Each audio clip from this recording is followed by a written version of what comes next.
ድምጽ ይሰማል? የጀማ ኡስታዝ ኢንጂነር አብዱልአዚዝ ወንድም አቡኪ ወንድም አቡ ሳዳ እሰማለሁ። ትሰማለህ ኡስታዝ? ሰላም አለይኩም ወራህመቱላሂ ወበረካቱ። ሰላም ወራህመቱላሂ ወበረካቱ። የት ሄደው ነው? ሌላ ፕሮግራም አለ ምናምን አሉ። አይ ቲንክ ቋሚ ፕሮግራም ነበር የኛው። ሌላ የከፈተ የለም፣ ሌላ ሰው የከፈተ የለም። ኢብራሂም ጋር ፕሮግራም አለ ብለውናልና አያውቅም መሰለኝ፣ ወይም ማለት ወይ ረስቶት ሊሆን ይችላል። ኢብራሂም ዘግቷል ኡስታዝ። ኦኬ በቃ ከዘጋ እንትን ነው የቆየሁትም፣ ለዛ እኮ ነው። ኔትወርኩም በጣም ሲያስቸግር ነበረ። ኢንሻአላህ አብዱልከሪም አይመጣም እንደ አቡኪ? አይ ይመጣል ኢንሻአላህ። እንትን ላድርግለት፣ አሁን ልንገረው። ምናልባት አይቶ እንትን ስላልከበት ይሆናል። እንትን ልበል። አዎ ነግረዋል አለ። አዎ ኡስታዝ። እሺ በቃ እሺ። እስከዛ ድረስ ታቡን 1 ሚሊዮን ማቴዎስ ወንጌል ምዕራፍ 28 ቁጥር 29 ላይ 19 ላይ ያለው ሴንትራል ፖይንት ነው ለክርስቲያኖች። ስላሴን በጣም የሚወዷት ጥቅስ፣ ከሁሉም በጣም የተወደደች ጥቅስ ናት። ሪሊ ግን ያቺ ጥቅስ ስለምንድን ነው የምታወራው የሚለውን ተረጋግተን የምናይበት ነው ማለት ነው ኢንሻአላህ። ሁላችሁም ብትከታተሉ፣ ሁላችንም መከታተል አለብን። በጣም ሰፋ ያለ ዳሳ እናደርጋለን ማቴዎስ 28:19 ላይ። ብዙ ጊዜ እንግዲህ የትኛውን ክርስቲያን እንጃ ኒርሊ 95% ስለ ስላሴ የሆነ ሰው ካወራ በቃችን ጥቅስ ማውራቱ አይቀርም። ምናልባት ምዕራፍና ቁጥሩን ሊያነሳ ይችላል እንጂ ሐሳቡን ያነሳታል እቺን ነገር ማቴዎስ 28:19 እና ሁላችሁም ሰፋ ብታዳምጡ። ክርስቲያን ወገኖች ደግሞ አዎ እኔ ስንት ክርስቲያን ወገን በውስጡ እያለ ነው እና እናነሳታለና ጥያቄ ያላችሁና እዚህ ላይ እና ምን ልትሉ ነው የሚል ሰው ይኖራል። ምንም ልንላችሁ አይደለም።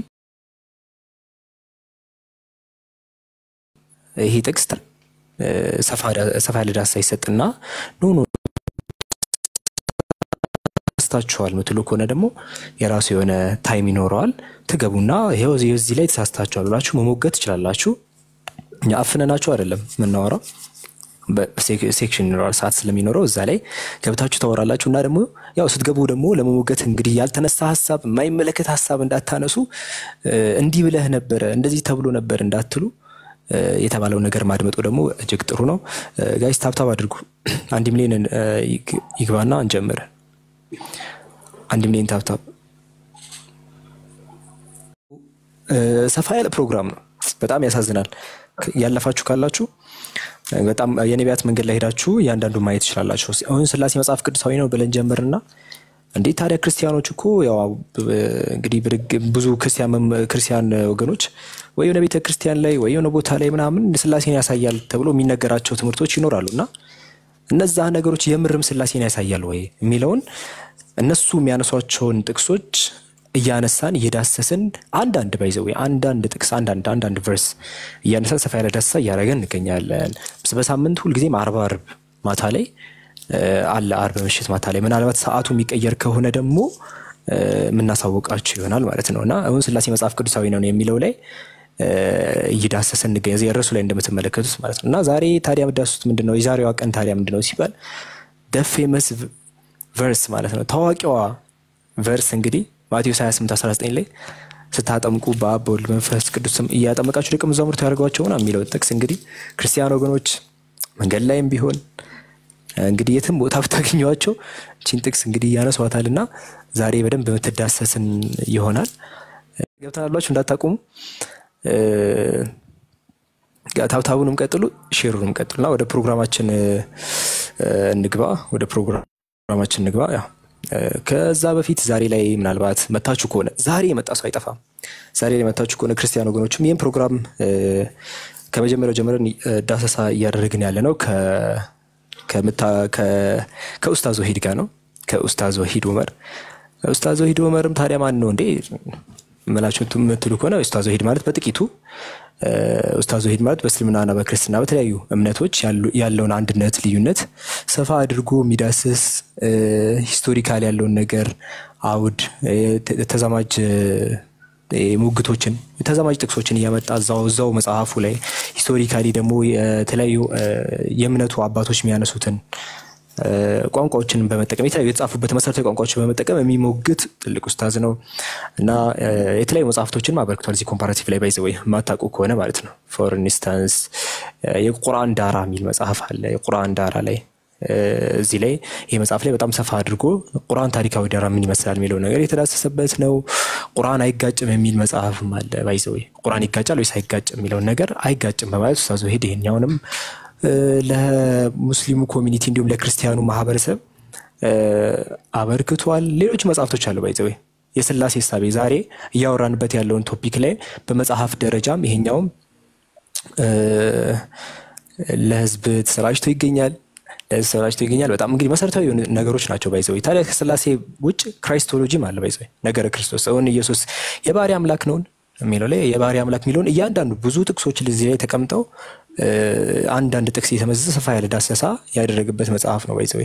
እንግዲህ ኢየሱስ ሥላሴ ማመኛን የመጀመሪያው መጽሐፍና ኢየሱስ አምላክ ነው የሚለውን ይሄንንም ከያዛችሁ ባይዘው በቃ መሰረታዊ ዶክትሪናችሁን ጠቅልል አድርጎ በጣም ሪፊት የተደረገበት ሰፋ ያለ ማብራሪያ የተሰጠበት መጽሐፉ ነው። በዚህ ብቻ አይደለም ባይዘው ሌሎች መጽሐፍቶች አሉ። የኢየሱስ ምንነትና ማንነት ይሄም ሰፋ ያለ ዳሰሳ የተደረገበት መጽሐፍ ነው። በተለያዩ ቋንቋዎች በስልጠኛ ፎር ኢንስታንስ አምላክ አንድ ብቻ ነው የሚል መጽሐፍም አለ። የተደበቀ እውነት ስለ ነብዩ ሰለላሁ ዐለይሂ ወሰለም መምጣት የሚናገሩ መጽሐፍቶች የተውራትና ኢንጂል ስለ ተወዳጁ ነቢያችን ሰለላሁ ዐለይሂ ወሰለም ተናግረዋል የሚለውን ሰፋ ተደርጎ የዳሰበት መጽሐፍ ነው። ከዚህ ቀጥሎ ደግሞ መሰረታዊ በሆነው እስካሁን የጠቀስኳቸው መጽሐፎች ባይዘው መሰረታዊ ናቸው። ምንም ይጣል የለውም፣ ምንም የሚቀመጥ የለውም። ይሁን አለ አይደል ሼልፍ ላይ ተቀምጦ በቃ ምትውት መጽሐፍ የለም። እስካሁን የጠቀስኩት የማይነበብ መጽሐፍ የለምና በኦሮምኛም ባይዘው እንትን ተብሎ ተሰራጭቷል። አልገደሉትም አልሰቀሉትም በእንተ ስቅለት የሚል መጽሐፍ ማለት ሌሎች ብዙ መጽሐፍቶች አሉ። ኡስታዝ ወሂድ ያስተምራል ባይዘው ያስተምራል። መማር የምትፈልጉ ሰዎች እንደዚህ አይነት ፕሮግራሞች ሰፋ ያለ እንትን ነገር ፈልጋለሁ የሚል ሰው መማር ይችላል። ተመዝግበው እና የምስክር ወረቀት ይሰጣቸዋል። ትማሩና ተፈትናችሁ ብቁ ከሆናችሁ የምስክር ወረቀት ይሰጣቸዋል። ዝም ብሎ ተምሮ መሄድ የለም። ትፈተናለህ።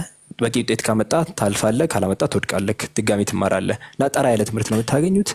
ኡስታዝ ወሂድ ዲቤቶችንም ይዋያል ባይዘው ዲቤትም እንዲ ዳር ላይ ብቻ መጽሐፍ ነው እንዴ? አይ አይደለም። ፊት ለፊትም መሟገት የሚችል ሰው ካለ መሟገት ይችላል። ነገር ግን ህፃናት ምናምን ሳይሆን የሃይማኖት መምህራን ልክ በዚህ መልኩ እንግዲህ ሰፋ ያለ እውቀት ካለው እንግዲህ ሰፋ ያለ እውቀት ካላቸው ጋር ዲቤት ያደርጋል። ፎር ኢንስታንስ ኢየሱስ ምንድነው በሚለው ላይ ከፓስተር ኃይሉ ዮሐንስ የተለያዩ ሰዎች ጋር ዲቤት አድርጓልና የተለያዩ ሶሻል ሚዲያ ላይ ማግኘት ከፈለጋችሁ ኡስታዝ ወሂድ እቅበተ ኢስላም የሚል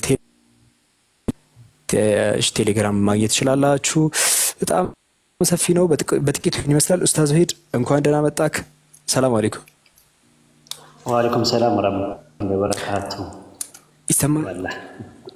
ይሰማል። ላይ ሰቀልኩና ሲያገኙኝ በጣም ማቴዎስ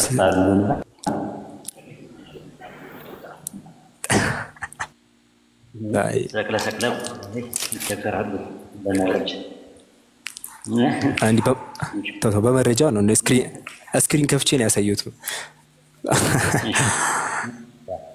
መቀጠል ይችላል ኡስታዝ። ቢስሚላህ ወልሐምዱሊላህ ወሰላቱ ወሰላሙ ዐላ ነቢይና ሰለላሁ ዐለይሂ ወሰለም። ሰላም አለይኩም ወራህመቱላሂ ወበረካቱ። ያ ሙስሊማት ይህንን መርሃ ግብር የምትከታተሉ ክርስቲያን ታዳሚዎች በኢትዮጵያ ሰላምታዬ ሰላም ብያችኋለሁ። ኢንሻአላህ የዛሬ የሚል እየተነጋገርን ያለ ነው። የዛሬ ቶፒክ የሚያደርገው የዛሬ ነጥባችን ማቴዎስ ምዕራፍ 28 ቁጥር 19 ላይ ትሪኒታሪያን ፎርሙላ የሚባለው ነው። ትሪኒታሪያን ፎርሙላ ማለት ነው የሥላሴያን ቀመር በማን ስም ነው ቀመር የሚገባው? በአብ ወልድ መንፈስ ቅዱስ ስም ነው ወይስ በሥላሴ ስም ነው በሚለው ነገር ላይ ትሪኒታሪያን ፎርሙላ ይባላል። ይህ ጥቅስ ማለት ነው። ማቴዎስ ወንጌል ምዕራፍ 28 ቁጥር 19 ከመናገራችን መጀመሪያ ምንድን ነው የምናደርገው? የታሪካዊ ዳራውን የማቴዎስ ወንጌል ምንድን ነው የሚለው ነገር አንዳንድ ምክንያቶች እናጠናለን። እንደምትመለከቱት የማቴዎስ ወንጌል መጀመሪያ የተጻፈው በዕብራይስጥ ቋንቋ የተጻፈው ኡስታዝ እኔ ጋር ነው ከ45 እስከ 50 በሚደርሱ አይሰማም? ድምፅ ይቆራርጣል። እኔ ጋር ብቻ ነው አቡበከር?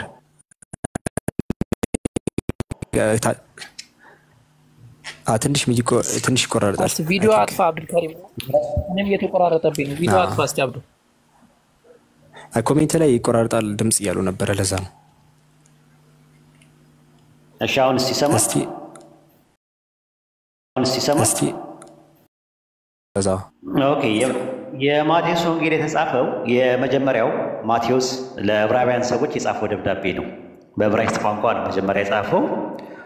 ከ45 እስከ 50 በሚደርስ ጊዜ ውስጥ መጀመሪያ የተጻፈ መጽሐፍ ነው ተብሎ ነው የሚታመነው። ለምሳሌ ኤጲፋኒዎስ ቆጵሮስ የሚባለው ከ310 እስከ 403 ይኖር የነበረው ምንድን ነው የሚለው በፓላሪዮን ኦፍ ኤጲፋኒዎስ ሳልሚስ የሚባል መጽሐፍ አለው። መጽሐፍ 1 ፔጅ 130 ላይ ምዕራፍ 9 ቁጥር ከ3 እስከ 4 ድረስ ስንመለከተው ምን ይላል? ኢየሱስ መሲህ ነው ብለው ይሰብካሉ አለ ናዝራውያን አይሁዳውያን ከሆኑትና ኢየሱስ ካልተቀበሉት በመጠኑ ይቃረናሉ። የማቴዎስን ወንጌል ሙሉ ለሙሉ በዕብራይስጥ አላቸው። ተመልከቱ፣ በመጀመሪያ በዕብራይስጥ ፊደላት እንደተጻፈ ሁሉ አሁን ያቆዩልን እንደሆነ ግልጽ ነውና ናዝራውያን የሚባሉ የክርስቶስ ኢየሱስ ተከታዮች በዕብራይስጥ የተጻፈውን የማቴዎስን የመጀመሪያው አላቸው ብሎ ነው ያስቀመጠው። እንደውም እንትና ዩርማሲስ በውጭው ዓለም ጄሮም የሚባለው ራሱ ሲናገር ምንድን ነው ያለው? በአንድ ቦታ ላይ ኮሜንተሪው ማቴዎስ ወንጌል ምዕራፍ 23 ቁጥር 37 ላይ ያለውን ኮሜንት በሚያደርግበት ሰዓት ላይ ምንድን ነው ያለው? እሱ ጋር ናዝራውያን በሚጠቀሙበት ወንጌል ውስጥ የበራኪው ልጅ ምትክ የዮዳይ ልጅ ተብሎ ተጽፏል ብሎ ያስቀምጣል። የራሳቸው አላቸው ራሱ ማለት ነው። ፓፒያስ እንደምትመለከቱት 5 መጽሐፎች ጽፎ ነበረ። የቸርች ሂስትሪ አውሳቢዮስ የቂሳርያው እንደተናገረው መጽሐፍ 3 እና ቻፕተር 39 ቁጥር 1 ላይ ሲናገር ምንድን ነው ያለው? 5 የፓፒያስ መጽሐፍቶች አሉ የጌታ ንግግር መግለጫዎች የሚደረስ ያለው ነው አለ። ቀጠለና ቁጥር 7 ላይ ምን አለ? አሁን የምናገረው ፓፒያስ የሐዋርያት ንግግርን የተቀበለው ከተከታዮቻቸው እንደተቀበለ አምነዋል የሚለው። ስለዚህ ይሄን የተቀበለው ፓፒያስ የሚባል ሰው ነው የተጠቀመው። ፓፒያስ ሲናገር ምን አለ? የዛው ቸርች ሂስትሪ ላይ የቂሳርያው አውሳቢዮስ ሲናገር መጽሐፍ 3 ምዕራፍ 39 ቁጥር 16 ላይ ምንድን ነው ያለው? እንግዲህ ማቴዎስ ቃላቶቹ በዕብራይስጥ ቋንቋ ተጻፈ አለ። እያንዳንዱ እንደ አቅሙ ከተረጎመ ይህም ጸሐፊው ከመጀመሪያው ከዮሐንስ መልእክትና ከጴጥሮስ ተጠቅሟል። እርሱ ሌላውን በዕብራይስጥ ወንጌል ውስጥ በጌታ ፊት በብዙ ኃጢአት የተከሰች ሴት ተናገረ በማለት መጀመሪያ ማቴዎስ ወንጌል የሚባለው እንደነበረ ተናግሯል ማለት ነው። በዛ በማቴዎስ ወንጌል ላይ በመጀመሪያ በተጻፈው መጽሐፍ ላይ እንዲህ የሚል ቃል አለ የሚል ቸርች ሂስትሪ መጽሐፍ 3 ምዕራፍ 5 ቁጥር 2 ላይ እንደዚህ ይላል። እንግዲህ ሂዱና አሕዛብን ሁሉ በስሜ ደቀ መዛሙርት አድርጉ፣ ያዘዝኳቸውን ሁሉ እንዲጠብቁ አስተምሯቸው የሚል ነው። እርሱ ለእነርሱ እንዲህ አላቸው፣ አሕዛብን ሁሉ በስሜ ደቀ መዛሙርት አድርጉ ይላል። ተመልከቱ፣ ማቴዎስ 28 19 ላይ ያለው የሚረብሽ ነገር አለ። ባትረብሹም ደስ ይለኛል። ማቴዎስ ወንጌል ምዕራፍ 28 ቁጥር 19 ላይ ያለው እንግዲህ ሂዱና አሕዛብን ሁሉ በአብ በወልድ በመንፈስ ቅዱስ ስም አጥምቁ የሚል ሳይሆን ያለው እንግዲህ ሂዱና አሕዛብን ሁሉ በስሜ ደቀ መዛሙርት አድርጉ፣ ያዘዝኳቸውን ሁሉ እንዲጠብቁ አስተምሯቸው የሚል ነው። እርሱ ለእነርሱ እንዲህ አላቸው፣ አሕዛብን ሁሉ በስሜ ደቀ መዛሙርቱ አድርጓቸዋል። የቂሳርያው አውሳቢዮስ አሁንም መጽሐፍ 3 ምዕራፍ 7 ቁጥር 136 ላይ ምንድን ነው የሚለው? ይቅርታ የዘ ፕሩፍ ኦፍ ጎስፔል በሚለው መጽሐፉ ላይ እርሱም ለደቀ መዛሙርቱ እንዲህ አላቸው፣ እንግዲህ ሂዱና አሕዛብን ሁሉ በስሜ ደቀ መዛሙርት አድርጓቸዋል። በአብ በወልድ መንፈስ ቅዱስም አጥምቆ የሚል የለው የመጀመሪያው። እንደገና አሁንም ዘ ፕሩፍ ኦፍ ጎስፔል የሚል መጽሐፍ 3 ምዕራፍ 7 ቁጥር 138 ፔጅ 159 ላይ በተመለከቱት እርሱም ለእነርሱ እንዲህ አላቸው፣ አሕዛብን ሁሉ በስሜ ደቀ መዛሙርት አድርጉ ነው የሚለው። አሁንም ዘ ፕሩፍ ኦፍ ጎስፔል በሚለው መጽሐፉ የቂሳርያው አውሳቢዮስ የታሪክ ጸሐፊ ሲናገር ከአንድ ቃልና ከአንድ ድምፅ ለደቀ መዛሙርቱ እንዲህ አላቸው፣ እንግዲህ ሂዱና አሕዛብን ሁሉ በስሜ ደቀ መዛሙርት አድርጉ፣ ያዘዝኳችሁን ሁሉ እንዲጠብቁ አስተምሯቸዋል። ስለዚህ የማቴዎስ ወንጌል መጀመሪያ የተጻፈው የዕብራይስጥ ቋንቋ ላይ የተቀመጠው ምን የሚል ነው? ሂዱና አሕዛብን ሁሉ በአብ በወልድ በመንፈስ ቅዱስ አጥምቁ ሳይሆን ሂዱና አሕዛብን ሁሉ በስሜ ደቀ መዛሙርት አድርጉ የሚል ያለ። ታዲያ በአብ በወልድ መንፈስ ቅዱስ የሚለው መቼ የመጣ ስንል የማቴዎስን ወንጌል በማቴዎስ ዳቦ ስር የማርቆስን ወንጌል ሶርስ አድርጎ በግሪክ ኮይን ያዘጋጀው ሰው ላይ ሂዱና አሕዛብ ሁሉ በአብ በወልድ በመንፈስ ቅዱስ የሚለው ያለ ማለት ነው። መደበኛ መድብለ እውቀት ገጽ 4 ገጽ 2637 ላይ ምን ይላል? ማቴዎስ ሁኔታ በየቀኖናዊ የሆነ ነው።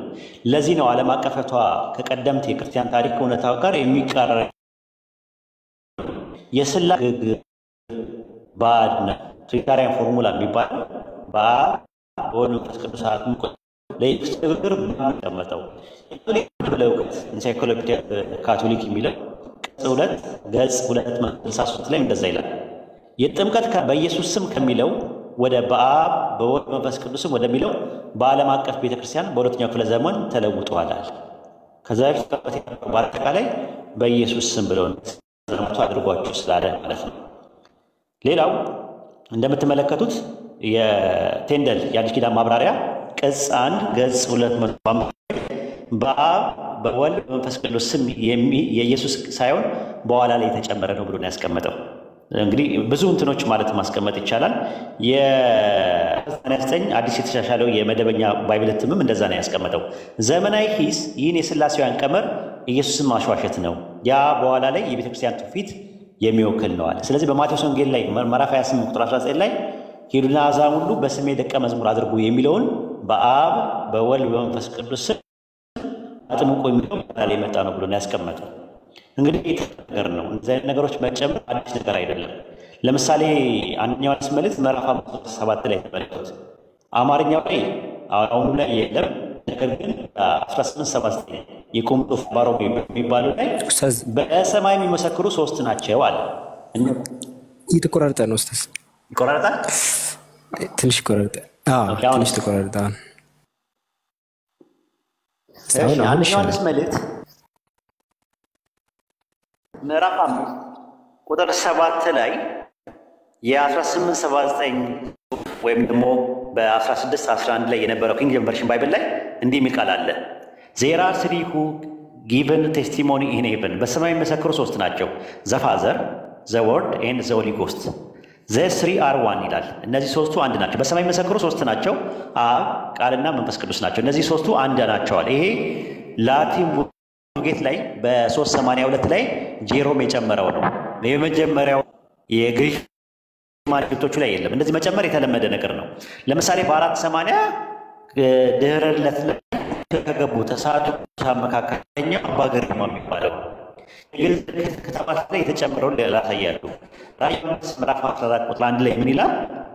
ለጽሑፉ ወተጽሞሙ ስሙ ወስመ አቡሁ ወስሙ ቅዱስ መንፈስ፣ በግንባራቸው ላይ ስሙና የአባቱ ስም የሚሆን ስሙና የአባቱ ስም እና የመንፈስ ቅዱስ ስም በግንባራቸው ይጻፋል ብሎ ነው ያስቀመጠው። 3 ስሞችን ያስቀመጠ። መንፈስ ቅዱስ የሚለው ግሪከኛው ላይ የለም፣ የግዕዙ ባይብል ላይ ተጨምሯል። እና እንደዚህ የሚጨመሩ ነገሮች የተለመዱ ነገሮች ናቸው ያለ ነው። ማቴዎስ ወንጌል ምዕራፍ 28 ቁጥር 9 ላይ ያለ የመጀመሪያ የነበረው ሕዝቦች ሁሉ ሁሉ በስሜ ደቀ መዛሙርት ነበረ። በኋላ ላይ ግን ግሪክ ይቆረጣል። እሺ እንዴት እናድርግ? ታብታባለ እንጃ ወይ ሪፖርት ይሆናል ወይ የሆነ ነገር ትናለ ችግር አለ። እሺ ኮፒ ሊንክ አድርጉ እስቲ፣ ሁላችሁም ኮፒ ሊንክ አድርጉ። እሺ አሁን ይሰማል? ይሰማል። አሁን መሀል ላይ እስቲ አሁን ይሰማል። እሺ እና እንደዛ ነው። ማቴዎስ ወንጌል 28 19 ላይ ያለው ሂዱና አሕዛብ ሁሉ በአብ በወልድ በመንፈስ ቅዱስ ስም አጥምቋቸው የሚለው መጀመሪያ በነበረበት በዕብራይስጥ ላይ አልነበረም። በዕብራይስጥ ላይ የነበረው ሂዱና አሕዛብ ሁሉ በስሜ ደቀ መዛሙርታችሁ አድርጓቸው የሚል ነው። ያንን ነው እንግዲህ ከቂሳርያው አውሳቢዮስ ያገኘነው መረጃ ማለት ነው። እንደው ማቴዎስ ወንጌል ምዕራፍ 28 ቁጥር 19 ላይ ያለው ይኑር እና ካለምስ ምን ችግር አለው? ሥላሴን ያሳያል ወይ ነው? አሁንም አያሳይም ነው ምንድነው? ለምን 3 ነገሮች በአንድ ስለተደረደሩ እነዛ ነገሮች ኢን ዘ ኔም ኦፍ ዘ ፋዘር ኤንድ ኦፍ ዘ ሰን ኤንድ ኦፍ ዘ ሆሊ ስፒሪት በስሜ ደቀ መዛሙርቱ አድርጓቸው የሚለውን በአብ በወልድ በመንፈስ ቅዱስ ስም ስለተባለ በአንድ ላይ መምጣታቸው 3 ፐርሰንስ ዋን ኤሰንስ የሚለውን ነገር አያሳይም። ለምን? በአንደኛ ጢሞቴዎስ ምዕራፍ 5 ቁጥር 21 ላይ እንደነዚህ ያለው መዘንበል እንጠብቅ በእግዚአብሔር እና በጌታ በክርስቶስ እና በተመረጡ መላእክት ፊት እመክርሃለሁ። ፊት የሚለው በነጠላ ነው የመጣው። አይታችሁ ከሆነ ፊት የሚለው የግሪከኛ ቃል ኤኖፒዮን ነው የሚቀመጠው። ኤኖፒዮን ብሎ ነው የሚያስቀምጠው። ኤኖፒዮን ማለት ፊት ነው። ስለዚህ የአብም የወልድም የመላእክት ፊት አንድ ነው አይደለም? ለምንድን ነው እዛ ጋር በነጠላ የመጣው? ለምንድን ነው የተደረደሩት? በእግዚአብሔር አንድ በአምላክ ማለት ነው አብን ያመለክታል። በጌታ በክርስቶስ ወልድን ያመለክታል። በተመረጡ መላእክት ፊት ይላል። መላእክቶችንም ጨምሯቸዋል፣ ተደርድረዋል አንድ ላይ። ስለዚህ ፍጡር የሆነ አካል ከፈጣሪ ጋር አንድ ላይ ስለተደረደረ እዛ በኤሰንስ አንድ ነው ብለን ምንል ከሆነ አንደኛ ጢሞቴዎስ ምዕራፍ 5 ቁጥር 21 ላይ መላእክቶች ተደርድረው መጥተዋል። ይህን እንዴት ታዩታላችሁ ነው ምንለው ማለት ነው። ሌላው እንደምትመለከቱት የኦሪት ዘዳግም ምዕራፍ 19 ቁጥር 17 ላይ ነው።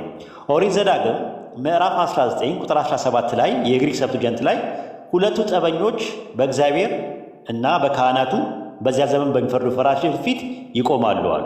ማን የተደረደረው? እግዚአብሔር አለ አንድ፣ ሁለተኛ ካህናቱ አሉ፣ ሶስተኛ ደግሞ ፈራጆቹ አሉ። ሶስት ነገር ነው የተጠቀሰው፣ ግን ፊት የሚለው ሲንጉላር ነው የመጣው። ማን ነው? ኤኖፒዮን የሚለው ማለት ነው። ኤኖፒዮን የሚለው ግሪክ ሰብትጀንት ላይ በነጠላ መጥቷል። ዘዳግም 19 17 ላይ ነው ያለው። ፈጣሪ አለ፣ ከዛ ሁለት ፍጡሮች መጥተዋል፣ ካህናትና ፈራጆች ማለት ነው። ፊት የሚለው ደግሞ በነጠላ ነው የመጣው ለሁለቱ ማለት ነው። የሉቃስ ወንጌል ምዕራፍ 9 ቁጥር 26 ላይም እንደዚህ አለ፣ በእኔና በቃል የሚያፍር ሁሉ የሰው ልጅ በራሱ እና በአባቱ እና በቅዱሳን መላእክት ክብር ሲመጣ በእርሱ ያፍርበታል። ክብር ለሚለው የሚጠቀመው ቃል ሲንጉላር ነው፣ ዶክሳ የሚለው በግሪከኛው። ስለዚህ አሁን እዚህ ጋር የተጠቀሙት ማን ነው? አብ ወልድና መላእክት ተጠቅሰዋል። መላእክት ከአብና ከወልድ ጋር ስለመጡ መላእክት የሚባሉት በኤሰንስ ደረጃ ከአብ ጋር አንድ ናቸው ብለን እንደማንለው ሁሉ በተመሳሳይ ማቴዎስ ወንጌል ምዕራፍ 28 ቁጥር 19 ላይ ወልድና መንፈስ ቅዱስ ከአብ ጋር እና በሚል ተጫፍረው ስለመጡ በኤሰንስ አንድ ናቸው ማለት አይቻልም ማለት ነው። እንቀጥል። ስም የሚለው በነጠላ መጥቷል። ስለዚህ አብ ወልድ መንፈስ ቅዱስ አንድ አምላክ አንድ ኤሰንስ መሆናቸውን ያሳያል ብለው ይሞክታሉ። ነው ያም አያስኬድም። ኦሪት ዘጸአት ምዕራፍ 23 ቁጥር 13 ላይ የሌሎችን አማልክት ስም አትጥሩዋል። እንግዲህ አማልክት ማለት የተለያየ አማልክት፣ የፀሐይ አምላክ፣ የጨረቃ አምላክ ምናምን የተለያየ አምላክ አለ። ግን የሌሎቹን አማልክት ስሞች አይደለም የሚለው ስም። የሌሎቹን አማልክት ስም አትጥሩ። ሜክ ኖ ሜንሽን ኦፍ ዘኔም ኦፍ አዘር ጋድስ ነው የሚለው። ዘኔም ነው የሚለው። ዘኔም ሳይልም ራሱ በነጠላ ነው የመጣው። ግን አማልክቶቹ አንድ ኤሰንስ ናቸው ማለት አይደለም። መጽሐፈ ኢያሱ ምዕራፍ 23 ቁጥር 7 ላይም እንደዛ ነው። የአማልክቶቻቸውን ስም አትጥሩ። የአማልክቶቻቸውን አማልክት ብሎ ከዛ በኋላ ሲንጉላር ፐርሰን አይታሰብም። ሲንጉላር ኤሰንስ የሚባል ነገር አይታሰብም። አማልክቶቻቸው ስም ነው የሚለው ራሱ። ናይዘር ሜክ ሜንሽን ኦፍ ዘኔም ኦፍ ዜር ጋድስ ነው የሚለው። ዘኔም ሳይደለም የሚለው። ኦሪት ዘዳግም ምዕራፍ 18 ቁጥር 20 ላይም እንደዛ ነው። በሌላ አማልክት ስም የሚናገር ነቢይ እርሱ ይገደል። አያችሁት? ዘኔም ኦፍ አዘር ጋድስ ነው የሚለው። በሌላ አማልክት ስሞች አይደለም የሚለው፣ ስም በነጠላ። ስለዚህ ማቴዎስ ወንጌል ምዕራፍ 28 ቁጥር 19 ላይ ኢን ዘ ኔም ኦፍ ዘ ፋዘር ኤንድ ኦፍ ዘ ሰን ኤንድ ኦፍ ዘ ሆሊ ስፒሪት ስለተባለ ኢን ዘ ኔም የምትለዋ በሲንጉላሪ ስለመጣች፣ ኑማ የምትለዋ ቃል ስለመጣች ያ ማለት የኤሰንስን አንድነት አያሳይም ማለት ነው። ይህን ይመስላል ራሱ ማለት ነው። ሌላው የምንመለከተው ከዚህ ጋር ተያይዞ ሁለተኛ ቆሮንቶስ ምዕራፍ 13 ቁጥር 14 ላይ ያለው ጥቅስ ነው። ሁለተኛ ቆሮንቶስ ምዕራፍ 13 ቁጥር 14 ላይ ያለው ጭራሹኑ ሥላሴን የማያሳይ ጥቅስ ነው። ምን የሚል ነው? የጌታ ኢየሱስ ጸጋ፣ የእግዚአብሔር ፍቅር፣ የመንፈስ ቅዱስ ኅብረት ከሁላችሁ ጋር ይሆናል። እዚህ ጋር የተጠቀሱት ማን ናቸው? እግዚአብሔር ተጠቅሷል፣ ኢየሱስ ክርስቶስ ተጠቅሷል፣ መንፈስ ቅዱስ ተጠቅሷል። ነገር ግን ምንድን ነው ፖይንቱ ስንል እግዚአብሔር የሚለው ማንን ነው ጥያቄው። አብን ነው ካሉ እግዚአብሔር ስንት ነው? አንድ። ጥሩ። ሌላ እግዚአብሔር አለ? ከአንድ እግዚአብሔር ውጪ የለም። በቃ ስለዚህ አንድ እግዚአብሔር አለ፣ ወልድና መንፈስ ቅዱስ የሚባሉ ነገሮች አለ ነው። እኛ የምንለው ምንድን ነው? ሶስቱ አካላት አንድ እግዚአብሔር ናቸው የሚል ባይብል ላይ የለም ነው። ቀላል ጥያቄ ብትጠይቋቸው የእግዚአብሔር ልጅ ማን ነው ስትሏቸው ኢየሱስ ይሏቸዋል። የእግዚአብሔር አባት ማን ነው ብሎ ብትሏቸው እንደ እግዚአብሔር አባት አለው እንደ ይሏቸዋል። ኢየሱስ እግዚአብሔር አይደል እንዴ? ለምን የእግዚአብሔር አባት የሚል ባይብል ላይ ለምንድን ነው ያልተቀመጠው? አንድ ጥቅስ ለምንድን ነው ያጣ ነው? እግዚአብሔር ወልድ የሚል ነገር ለምንድን ነው ያጣ ነው? የእግዚአብሔር አባት የሚል ጥቅስ ባይብል ላይ ለምንድን ነው ያጣ ነው? ባይብል ላይ ከኦሪት ዘፍጥረት እስከ ራዕየ ዮሐንስ ድረስ ብንመለከተው የእግዚአብሔር አባት የሚል ጥቅስ የለም። ብዙ ጊዜ ስንወያይ ምንድን ነው የእግዚአብሔር አባት ማን ነው ብለን ስንጠይቃቸው እንዴ እግዚአብሔርማ አባት የለውም፣ እግዚአብሔር ልጅ ነው እንጂ ያለው አባት የለውም ይላሉ። ስለዚህ እግዚአብሔር የሚባለው አንድ ነው ማለት ነው። ዘዳግም 6:4 ላይ ያለው እግዚአብሔር አንድ ነው። ልጅ አለው። ኦኬ፣ ልጅ ሲባል ምን ማለት ነው? ሌላ ጉዳይ ነው። ነገር ግን ሥላሴን አያሳይም ነው እያለን ያለ ነው። ይህን ይመስላል። ሌላው ከዚህ ጋር ተያይዞ የሚነሳው ነገር ምንድን ነው? ማቴዎስ ወንጌል ምዕራፍ 28 ቁጥር 19 ላይ ያለው ጥቅስ ላይ የሚነሳው ስም የሚል ነገር አለ። ስም የምትለዋ ነገር ሲንጉላር መታለች። ራሱ ሲንጉላር ስም የሚባለው ነገር ለምን ታዲያ በመንፈስ ቅዱስ ስም ለምን ይባላል? በኢየሱስ ስም ለምን ይባላል? በወልድ ስም ለምን ይባላል ብሎ ከጠየቀ ይህ የተለመደ ነገር ነው በባይብል ውስጥ ማለት ነው። ለምሳሌ መጽሐፈ አስቴር ምዕራፍ 2 ቁጥር 22 ላይ ነገሩን ለመርዶክዮስ ተገለጠ፣ እርሱም ለንግሥቲቱ ለአስቴር ነገራት፣ አስቴርም በመርዶክዮስ ስም ለንጉሥ ነገረችዋል። ምን ማለት ነው? መርዶክዮስ በኤሰንስ የተለየ ነገር መሆኑን ያሳያል እንዴ? አያሳይም። በመርዶክዮስ ስም ማለት በመርዶክዮስ ትእዛዝ እሱ ኦቶሪቲ ባደረገው በነገራት መሰረት ለንጉሱ ነገረችው ማለት እንጂ በመርዶክዮስ ስም ለንጉሱ ነገረችው ማለት መርዶክዮስ ስም ስለተባለ ዲቪኒቲን አያሳይም። አንደኛ ነገሥት ምዕራፍ 28 ምዕራፍ 25 አንደኛ ሳሙኤል ምዕራፍ 25 ቁጥር 9 ላይ የዳዊት ጎልማሶች መጡ ይህን ቃል ሁሉ በዳዊት ስም ለናባል ነግረው ዝም አሉ ይላል። በማን ስም? በዳዊት ስም። ያ ማለት በዳዊት ስም ማለት ዳዊት ባዘዛቸው መሰረት ማለት እንጂ ሌላ ማለት አይደለም። ስም የሚለው ኦቶሪቲን ነው የሚያሳየው። ማቴዎስ ወንጌል ምዕራፍ 10 ቁጥር 42 ላይ ማንም ከነዚህ ከተናናሾቹ አንዱ ቀዝቃዛ ውሃ በደቀ መዛሙርት ስም የሚያጠጣ፣ በደቀ መዛሙርት ስም ማለት በጴጥሮስ ስም የሚያጠጣ ማለት ነው። ዛት ሚንስ በጴጥሮስ ስም የሚያማጠጣ ማለት ጴጥሮስን እንደ ጴጥሮስነቱ ተቀብሎ ጴጥሮስን የሚያስተናግድ ማለት እንጂ በጴጥሮስ ስም ሲባል የሆነ የጴጥሮስ ስም ማለት ዲቪኒቲን የሚያመለክት አይደለም። ለዛ ነው ማቴዎስ ወንጌል ምዕራፍ 9 ቁጥር 40 ላይ ማርቆስ ወንጌል ላይ ማለት ነው ምዕራፍ 9 ቁጥር 41 ላይ ስንመለከተው የክርስቶስ ስም ስለሆናችሁ በስሜ ጽዋ የሚያጠጣችሁ ዋጋችሁ አይጠፋም ማለት። ተመልከቱ፣ በስሜ ጽዋ የሚያጠጣል። ቅድም ምን አለ? ደቀ መዛሙርት ስም አለ። ደቀ መዛሙርቱ ምንድናቸው? ጻድቃን ናቸው። ኢየሱስ ምንድነው? ነብይ ነው። ከዛ ማቴዎስ ወንጌል 10:40 ላይ ምን አለ?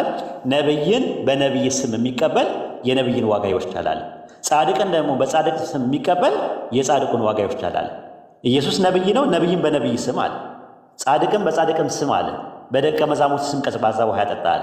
ስለዚህ በነብይ ስም፣ በደቀ መዝሙር ስም፣ በዳዊት ስም፣ በመርዶክዮስ ስም የሚል ነገር ካለ ማቴዎስ ወንጌል ምዕራፍ 28 ቁጥር 19 ላይ ሂዱና አሕዛብ ሁሉ በስሜ ደቀ መዛሙርቷቸው አድርጓቸው በእኔ ኦቶሪቲ እኔ በላኳችሁ መሰረት ማለቱ እንጂ ሌላ ማለቱ አይደለም። ለምን? ማቴዎስ ወንጌል ምዕራፍ 10 ቁጥር 40 ላይ እናንተን የሚቀበል እኔን ይቀበላል፣ እኔን የሚቀበል ደግሞ የላከኝን ይቀበላል በማለት ይነገራል። መንፈስ ቅዱስ ራሱን የቻለ የአምላክ እስትንፋስ ካልሆነ ለምንድን ነው ከወልድና ከመንፈስ ቅዱስ ጋር እና በሚል ኮፕላቲቭ ኮንጃክሽን የተጠቀሙ የሚልም ጥያቄ ይነሳል።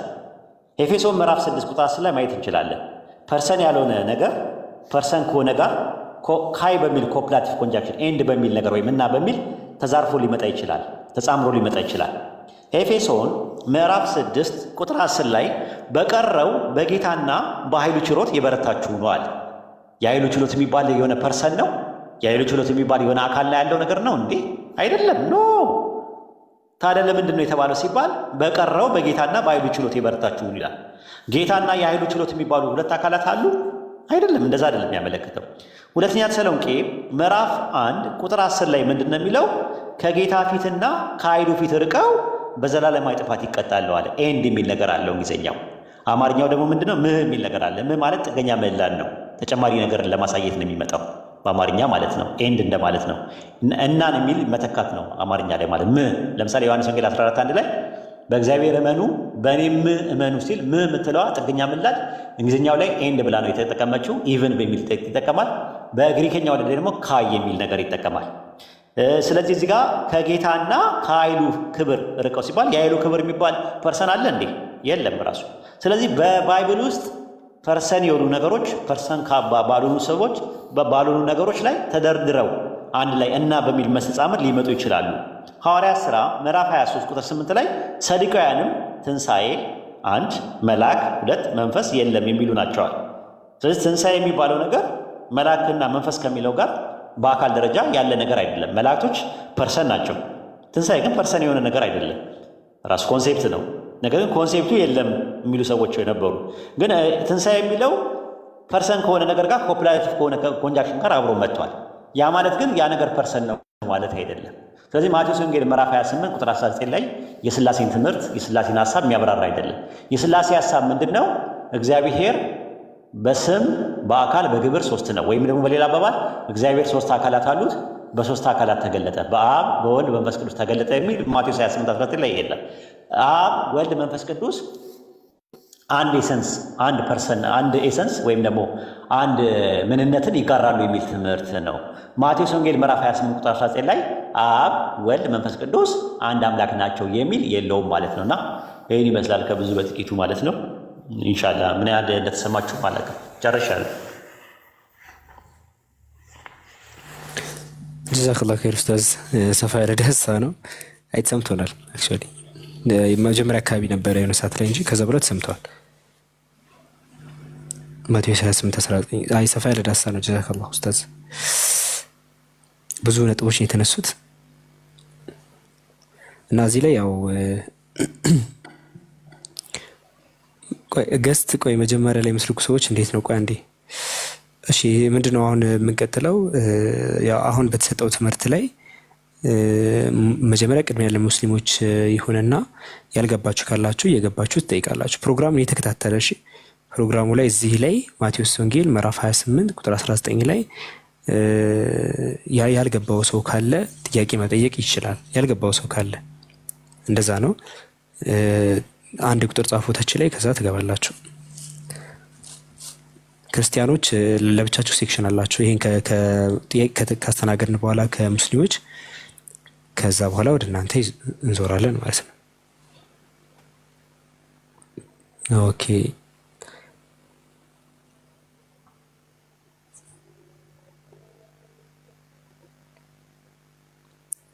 ሽሩ ሚል አካውንት ከገባ ወይም ይሰማል።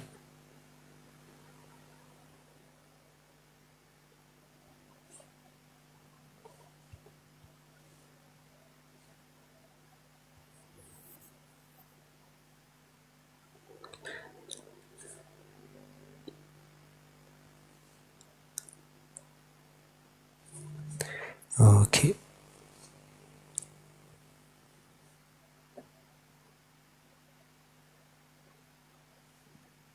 ሙቢ ሚል አካውንት ሙቢ ይሰማል።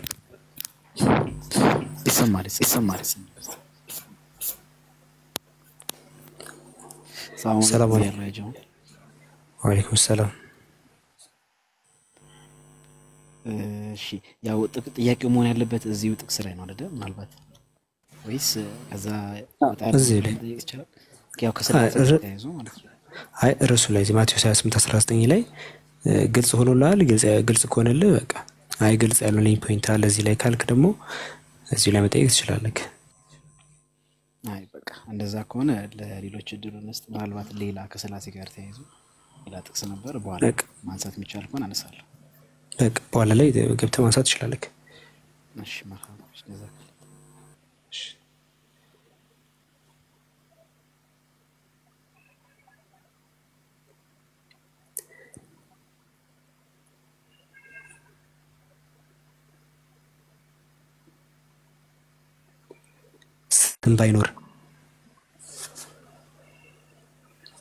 ስም ባይኖር የሚል አካውንት።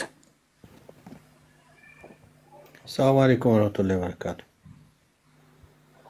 ወአለይኩም ሰላም ወራህመቱላሂ ወበረካቱ። ጀዛኩሙላህ ኸይር እድሉን ስለሰጣችሁኝ።